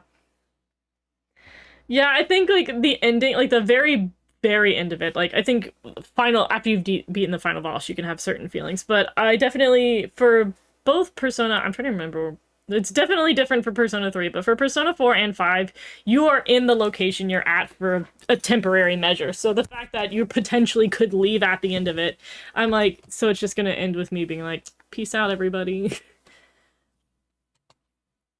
So I'm not, like, it's a little like, we knew that was gonna, you knew it was coming. Alright, on to this transformation. I do like the phone. I've talked about liking this device. I like that it goes from a phone shape to a heart shape. I think it's pretty cool. Trying to remember Curiel's. I hate that they're in the bodysuits. I hate that they're in the bodysuits for this. It does them no favors. Going back to the bodysuit was a mistake. Luckily, they leave the bodysuit fast enough. I guess for me, like, her transformation is just... Again, it's because the season doesn't really have, like, a hardcore theme. It comes off a little bit more generic. Her transformation just, like, doesn't do anything extraordinarily special to me. I also don't like the hug you, where they click on the transformation device and they say it, like, multiple times. I kind of hate that. It's one of the things where I'm like, I very rarely bring out the word cringy, but for me that was cringy. I did not enjoy that at all. I also don't like that the lipstick came on with, like, a bubble transition across the thing. That's just, like, it's lazier animation compared to the way they've handled it in the past.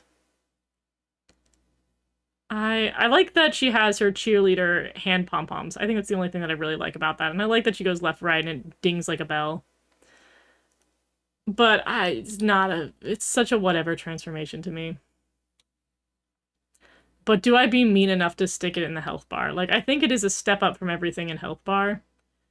And it feels disrespectful to put her next to Muffin, but I guess this is where we're gonna stick it. I'm not a big fan of the Hagato transformations. Hagato is the first anniversary that they got the year wrong. Is totally bad at math. Yeah, I don't really know why they switched it up. I think they just they got a little funky-wonky with it. It becomes one of the cases when you arrive, you meet the rest of the cast of the characters, you grow attached to them, and you kind of forget that you're only staying there for the school year until it comes for you like Truck-kun and you don't want to leave anymore. Yeah, they definitely go with that kind of impression for it. Precure be like, episode 1, first Cure debuts. Episode 47, everyone is depressed and despair. Accurate.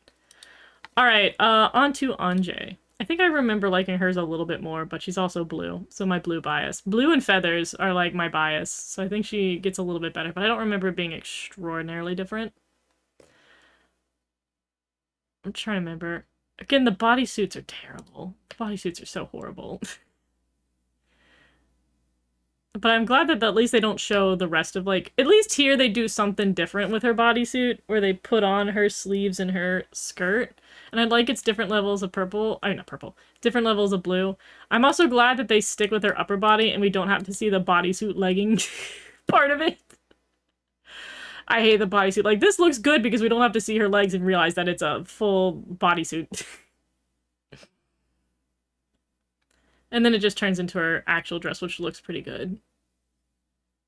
I do kind of like it does the slashing. They do a lot of, like, slashing with the animation, specifically here in the shoes, where it, like, pops out to the side and slashes on. And the feathers are pleasing. But I hate the hug you. The hug you is so annoying to me. The hair is kind of uneventful. I don't like the yellow stuff. I know that, like, her accent color is that icky yellow, but you know how I feel about the Precure yellow. That sneaks its way back into costumes. But yeah, it's just okay. I think my bias makes it higher than Yell's, but not by much. I'm just... no, I'm not as fond. No, brownie feels too high. Never mind, we're putting her cookie with icing. Alright. Etoile. The best cringe is late 2000s, early 2010s. Honestly. How did I feel about Etoile? It's been a minute. Hate the bodysuit. Hate the hug you. I think her hug you is probably the most cringy because she has like the deeper voice, so it's like hug you, and I'm like, I don't like the hug you stuff. Oh, that's right. She had the ugly flight attendant outfit. Like, this outfit could be good. I think the only thing good is her hair. Her hair had a better transformation, but like, the flight attendant accents are just making it worse. Yeah, it's hard to like be like, I'm not a big fan of the outfit. Like the blue highlights on the orange flight attendant outfit is such a choice. And I'm the biggest hater of like these, like, what are they even called? They're like the sleeve collars. But then I think it was the bunny suits that started this awful trend of like you can have the like collar of a sleeve but no sleeve. Hate it. Hate it. It's one of my least favorite like outfit aesthetic choices that they ever made. Like, put a sleeve on there. Why would it be by itself? It's folded because it's the sleeve. I love her outfit. No hate to you. I'm glad someone likes it. Someone has to like it because it will not be me. Am I putting it too high? Does it need to go in health bar? I feel like it's almost disrespectful to put in health bar, but it's kind of boring. You mean the cuffs? Yeah, the cuffs. I hate these disjointed cuffs where they look like you genuinely would only have this cuff if there was sleeve to roll up. I hate the disjointed cuffs with every fiber of my thing. But I'm pretty sure it was the bunny, like the Playboy bunny outfit is what started that trend. And I have the biggest hatred towards the bunny. the Playboy bunny outfit is my op.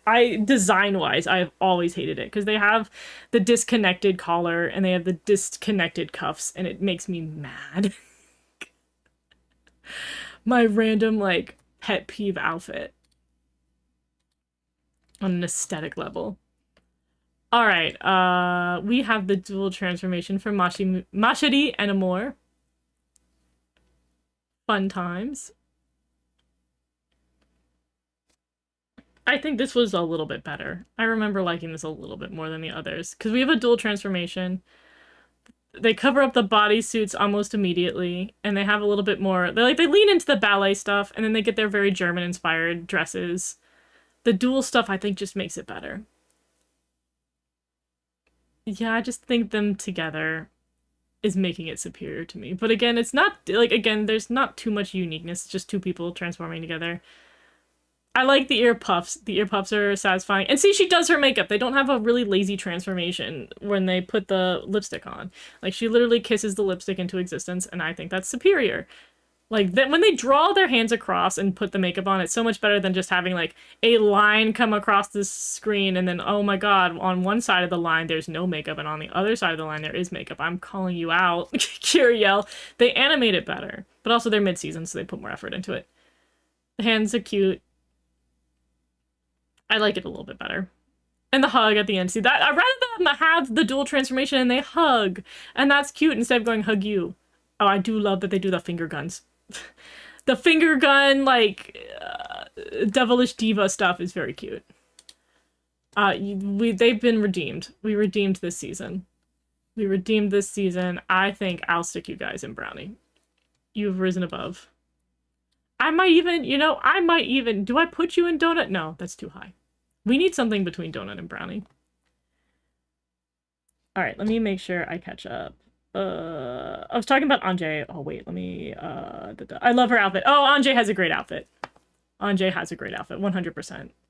10 out of 10. 10 out of 10 outfit. I think Anjay has a great outfit. Atualdo. Atualdo. Hot take, since Cure Soleil and Yellow Cure designs have not been good. And it's just not it. Dang. Hot take indeed. Alright. Moving on. Well, does Henri even really have a transformation? I guess he does. They have a video. This is not going to be long. I have to skip through the emotions. I have to skip through the emotions to get to the temporary transformation. The first time we ever had a male Cure transform on screen. You could do, we're still episoding. Skip the episode. Get to the transformation. Here we go. His, I will say, is less lazy than other ones, but they definitely are like, he's kind of have the outfit on and we're just going to poof it into existence. But it's definitely like, the writers were like, this is as much time we're going to give you as a transformation because he is a boy cure and we don't want to get people excited about the concept of boy cures. Man, learning all the facts yesterday about Wonderful Precure and that Satoru was originally meant to be like the fourth member of the team and he was supposed to be cat themed. I love Mayu. And I'm glad that Mayu's in the series, and she could just be Cure number 6.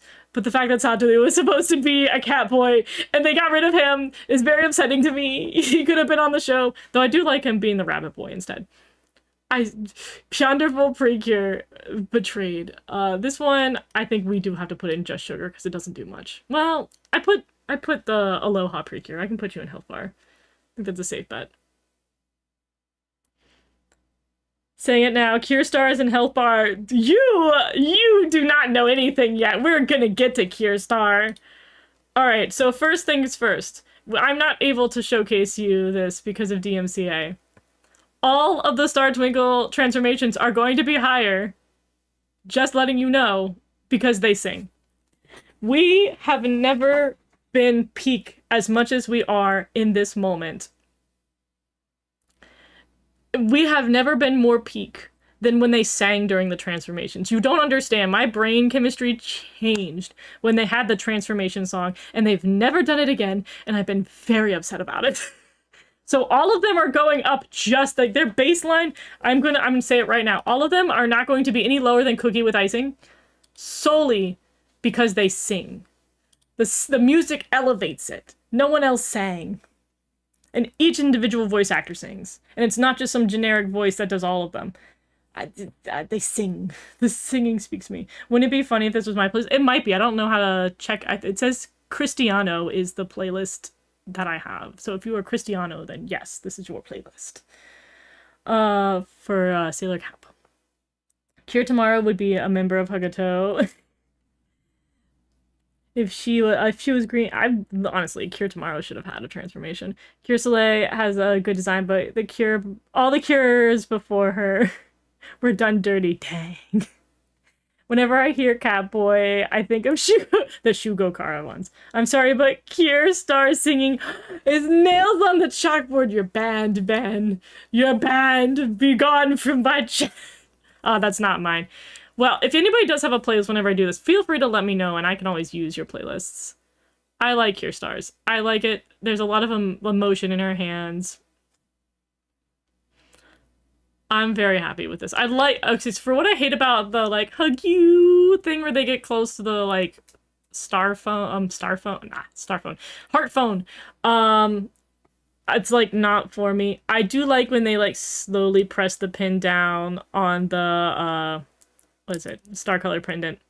And it goes like doo-doo-doo-doo, and it does that little magic noise as they press onto it. That's satisfying. Now, that is something that I enjoy. I like the like waves with the music where they do the slow kind of like legato motion that is in sync with the music. I like the puffs coming on. Again, I like it when they go back to Star Pendant to get more ink to transform. It makes me happy. I do think Star will probably be my least favorite amongst the group, but I do like her transformation. I like the squiggles, and the squiggles are to the same like rate of her skirt. That's pleasing. I think the details are very, very nice. And the stars and everything. Her silly planet hair. I genuinely have a lot of fun with the her transformation. I love the part where like they hit the end of the song and they have the darker background that like splashes into like it feels like a New Year's party and it splashes into a new color. I love that with the background. I love the shooting stars in the background. And they do the end of the song. And then I like that they do the zoom out when they're hitting the high note. And then they go into saying their speech. I like Cure Stars a lot. But I do think she is the weakest of the lineup. I think they get significantly better as we go along. I'm probably going to stick her in Brownie because I definitely think her transformation is significantly better than all of the Hagato ones. Star's transformation feels too stilted and too childish. That's fair. Do you know about Umi Monogatari from 2009? No, I don't think I know that one. Something about the sea. Star Twinkle is now the new season that the toy sales did bad, worse than Go Princess. Yeah. Star Twinkle did not do well, which is, I think, part of the curse for both Go Princess and Star Twinkle is that a lot of time the anniversary seasons have such high sales because they pour so much merch into the anniversary season, and the subsequent seasons tend to suffer a little bit afterwards. I also think one thing that both Go Princess and Star Twinkle have in common is that they have like a lot of taller collectibles. Like I think the keys and the pins were things that kids just didn't want to collect.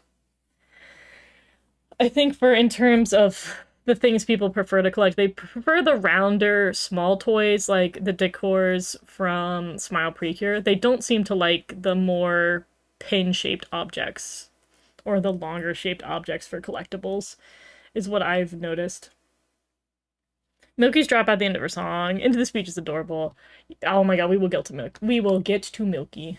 I can pronounce words today. Ba ba ba ba ba. All right, Cure Milky. I'm trying to see how many more people do we have to go. Ooh. I may end it on Star Twinkle and then do another 2-hour session next time because I am realizing that there's a lot to go. Well, I guess some of these are all going to be very brief for the final line. I don't know. We'll see. I think I might end it on Star Twinkle today, just because we're almost at the 2-hour mark.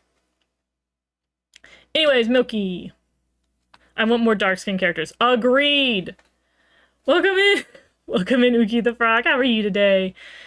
I love Milky's a lot. But also, she's got, like, that water theme, and I like the water.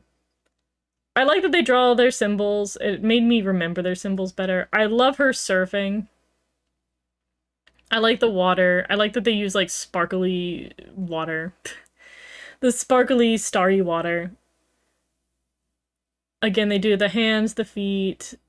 It's kind of a fun transformation. I like the swirls with the music. I like that the swirls align more with her, the swirls in the skirt. Like, she does at some point in this, after she dances on this pink star, she does the swirls, yeah, and it comes into the shape of her skirt. I love that they do that. I love that they match the lining. It's very pleasing. I like that they draw on the hair. I like the little poof. I like that she, like, holds her breath and then poofs out. But it also makes sense because, like, alien breathing in space, but also water and breathing. Like, it just matches. Again, I like the press down. I like her jumping up. Again, the entire transformation of the background is very pleasing. I love them pulling up the skirt. Or not the skirt, the stocking. The stocking with the pen is something that multiple of them do, and I really like that. I think that's very cool. And it's so sparkly. I like a little bit of sparkles.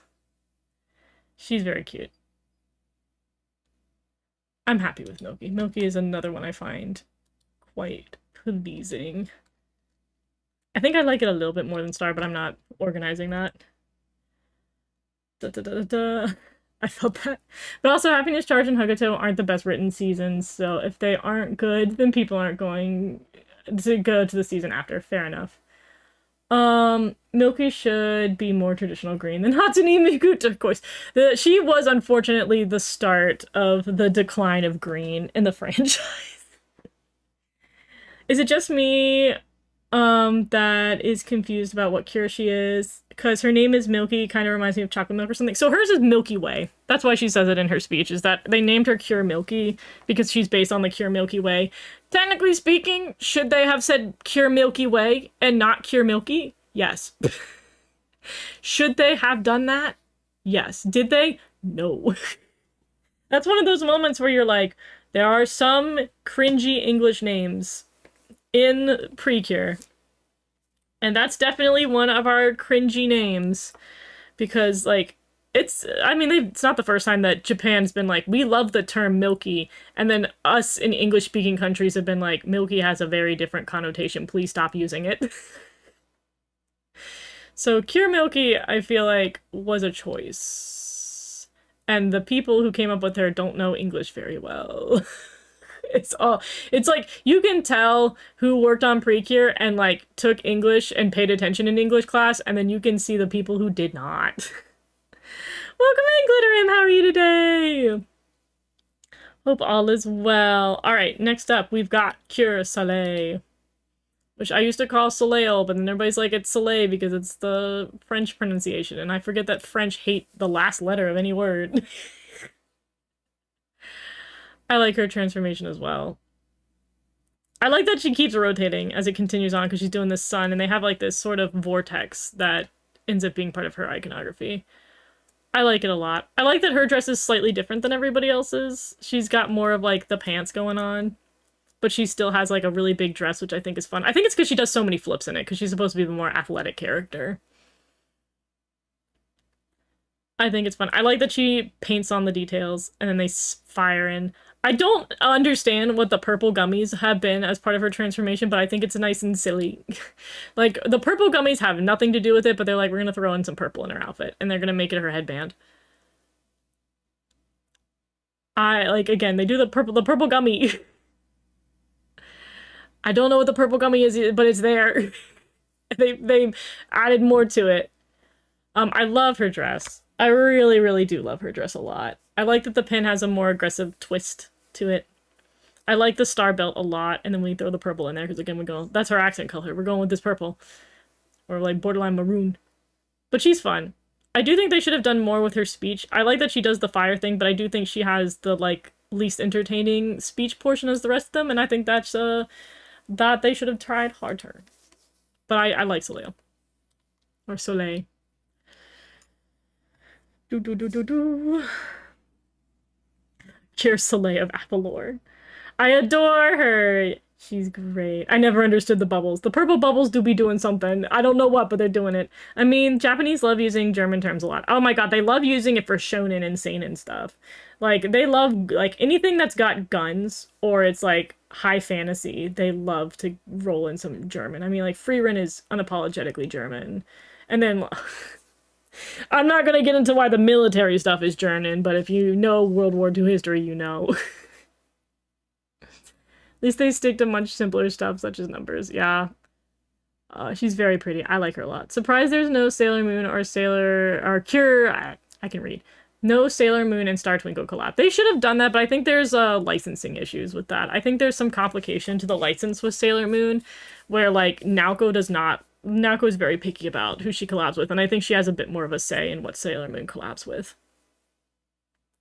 And I've not really seen Naoko ever be very positive about... Like, Naoko has never interacted with anything Precure to my memory. I think she probably, reasonably so, thinks of it as a competitor, and it's just like, Precure's over there, I'm not going to acknowledge it. I also think the older generation of creators tend to be a little bit more competitive than modern. Like, I feel like the modern thing to do marketing-wise is collaborations. And, like, the more you collaborate with people, the more you extend your business, and it creates more favor. I think the older generation of, like, creators and writers and stuff are very on the, like, my thing exists and I don't want to be anywhere near my competitors. Like, I exist here and they're way over there and they're not as good as me and I'm not going to acknowledge them because that's free marketing if I acknowledge any of my competitors. I love that Precure gives a yellow Cure purple details. I think it's because they're complementary colors is one of the reasons why they would do that. Because I think orange moves more purple and then yellow moves more blue, like a dark blue. At least there was a Sailor Moon and Sanrio. Like, I think Sanrio is different enough from Sailor Moon that that's, like, a worthwhile collaboration to do. And then, like, Naoko cares a lot about fashion, so there's a lot of fashion collabs. But also Precure is more popular than Sailor Moon in Japan. I think that's one of the reasons why she doesn't want to collab with, like, she would not want to. And again, this is theory crafting here. Not saying that's definitively how she thinks, but I imagine that she doesn't really want Sailor Moon to interact with Precure because she's like, Precure's overtaken Sailor Moon. I also think there's probably some bitter feelings because I don't think some of the writing staff who worked on the Sailor Moon 90s anime have the greatest relations with Naoko, because there's been rumors that she didn't like Itaoka and stuff like that. Or not Itaoka, what's his name? Who's the guy who does Utena? He's also an I name. I almost made up a bad rumor there, not Itaoka. Iku. Is it Ikuhara? I'm gonna look it up. I'm gonna look it up so I get this right. I don't want to spread misinformation. Yeah, Kunihiko Ikuhara did one of the seasons, or did a couple of the Sailor Moon seasons, and there's been rumors that Naoko has stated that she did not like the changes he made to the series. So I don't know if she has the most amicable relationship with, like, some of the Toei writers and some of the Toei staff. So I imagine she would not want Sailor Moon to be anywhere near Precure. And then technically speaking, you have something like Yes 5 that borrowed significantly from the Sailor Moon formula, Where if I had a series that was really popular and I worked with a company and the company made kind of like something similar to a knockoff of it and then no longer worked with me, I probably wouldn't also be super, super happy about that.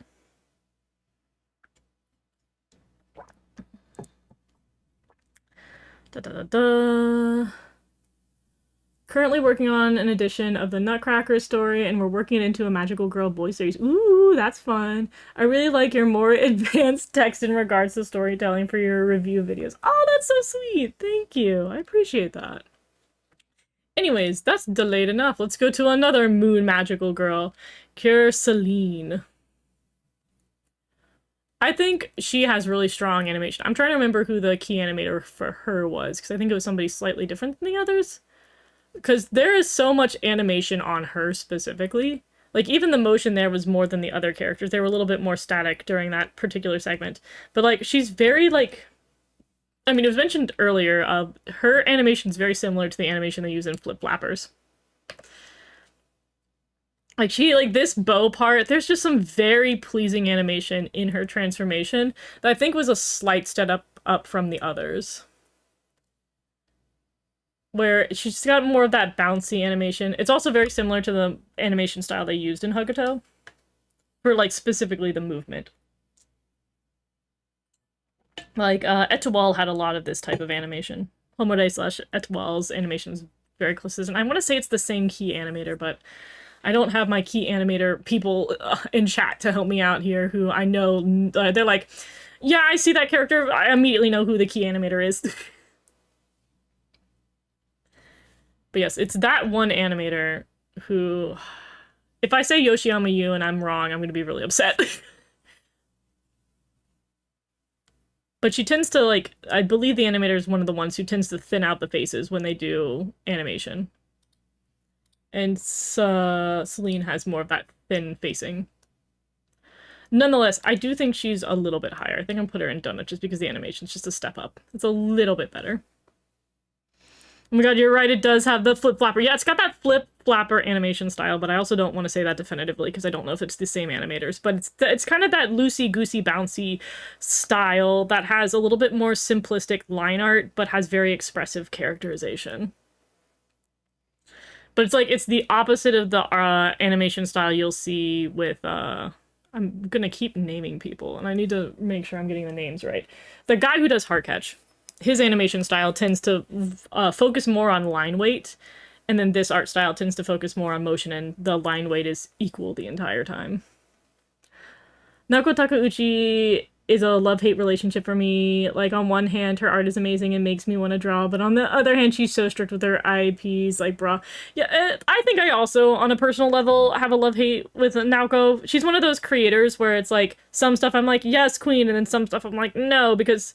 I think she's one of the people who gets very strict about the copyright, but technically speaking, what she did in Sailor Moon would have gotten her show, not like canceled by the public, but canceled legally. For example, the fashion she uses in Sailor Moon, most of it is stolen from fashion designers. Like, they're actual designs. Like, the iconic, the Empire dress that she has... That's the Moon Princess dress. That's stolen from an actual designer. But she did it back in the day when people didn't pay as much attention to stuff like that. And the designer's like, oh, I love that she did this dress that's one for one the design that I created. I love Naoko Takeuchi because it made my design more popular. If she had done that today, that designer would have sued the crap out of her and Sailor Moon would have gone to oblivion. And it's very interesting, like, the time changes there. Because I've seen so many shows where they've, like... taken an outfit from a fashion magazine, like Inspired, and then the show got obliterated.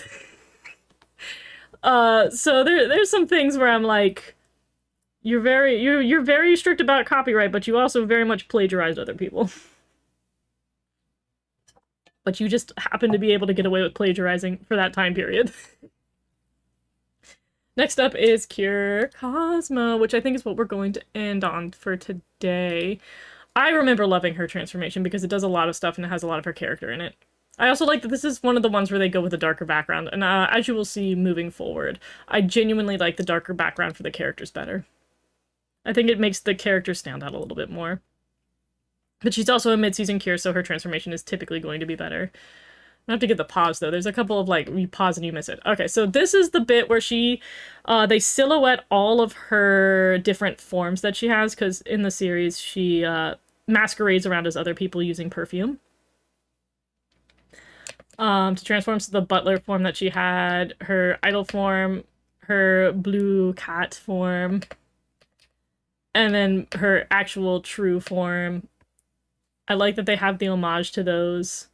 And then she goes into her actual transformation and lots of triangles. Like, as much as I think her outfit is ugly, I think her transformation kind of saves it.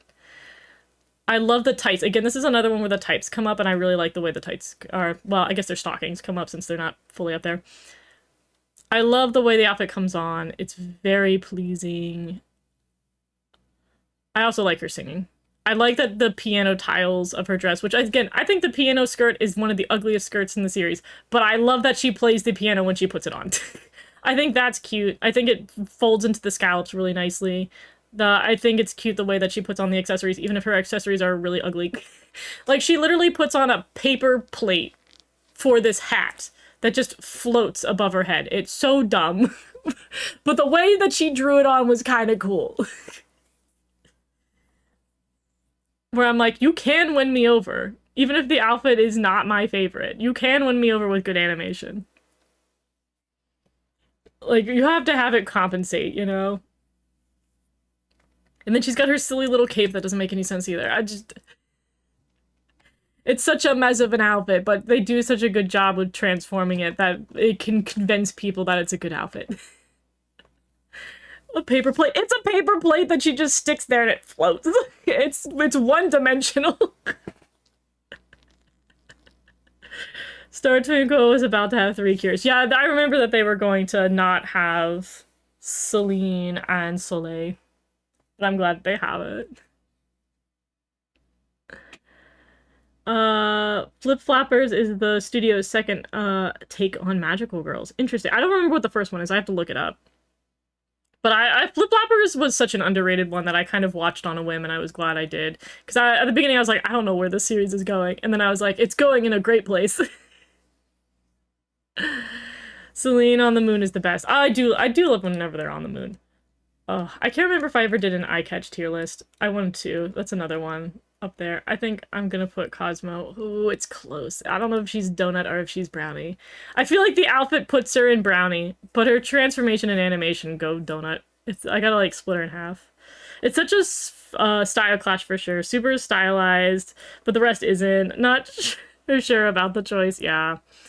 Like, I remember when her design leaked and people were like, this is not real. Because her character is all over the place. And it really is kind of all over the place. She's something, I'll say that. But nonetheless, I think that's where we're staying here. We are going to do a part 3, and I will wrap it up, because I do think there's a number of characters to go. Ironically, maybe I should keep going, because I did Lemaire in the image. The joke for Lemaire is that Lemaire, spoilers, I do like her transformation. And ironically enough, the characters I dislike the most in the franchise have really pretty transformations. You did do eye catches. Okay, so I did. I just remembered that one eye catch from Hodogadu Sky where they're on the like moon and stars, and I was like, oh, that was really pretty. I liked that eye catch. I hope everybody knows I like that eye catch. You know, I'll switch the thumbnail out. I'll use the Lemaire one for next time, and then I'll put on one of the ones I chose today as the one for this one, and I'll update the thumbnail. But yeah, I think I will call it there. Just because we got more to go. I don't have enough time to do all of these guys today. I do need to skidoo. How far did you go on the tier list? We got down to Healing Good, and I think I'll round out Healing Good through Dancing Star. Mind you, Dancing Star is just them talking and no transformation. I wonder if anybody has uploaded the stage play transformations, because they do use a cool technique to transform them there. GoPre thumbnail. Oh, I could get one of the shots from GoPre. That's a good one. I just have to get a shot that's lower. A moon-themed donut, 4 brownies, star, Milky Way, sun, and cosmos. Exactly. I love Kira Summer, and her transformation was on my birthday, February 28th. which is why Tropical Rouge will forever be my favorite season. That's sweet. I like the little sweet lore attached to that. That's adorable. All right. I will wrap it up there, and I will hopefully see you guys next week. I don't think there is anything going on next week. Hopefully, also at the top of next stream, I will spend the first half of next stream hopefully talking about the website for Star Detective, and we have a little Star Detective powwow before we move into finishing off the tier list. But we shall see if they feel like telling us the secrets of the new season. So glad I could catch them. I'm so glad to see you. And I'll see you guys next time. Bye-bye.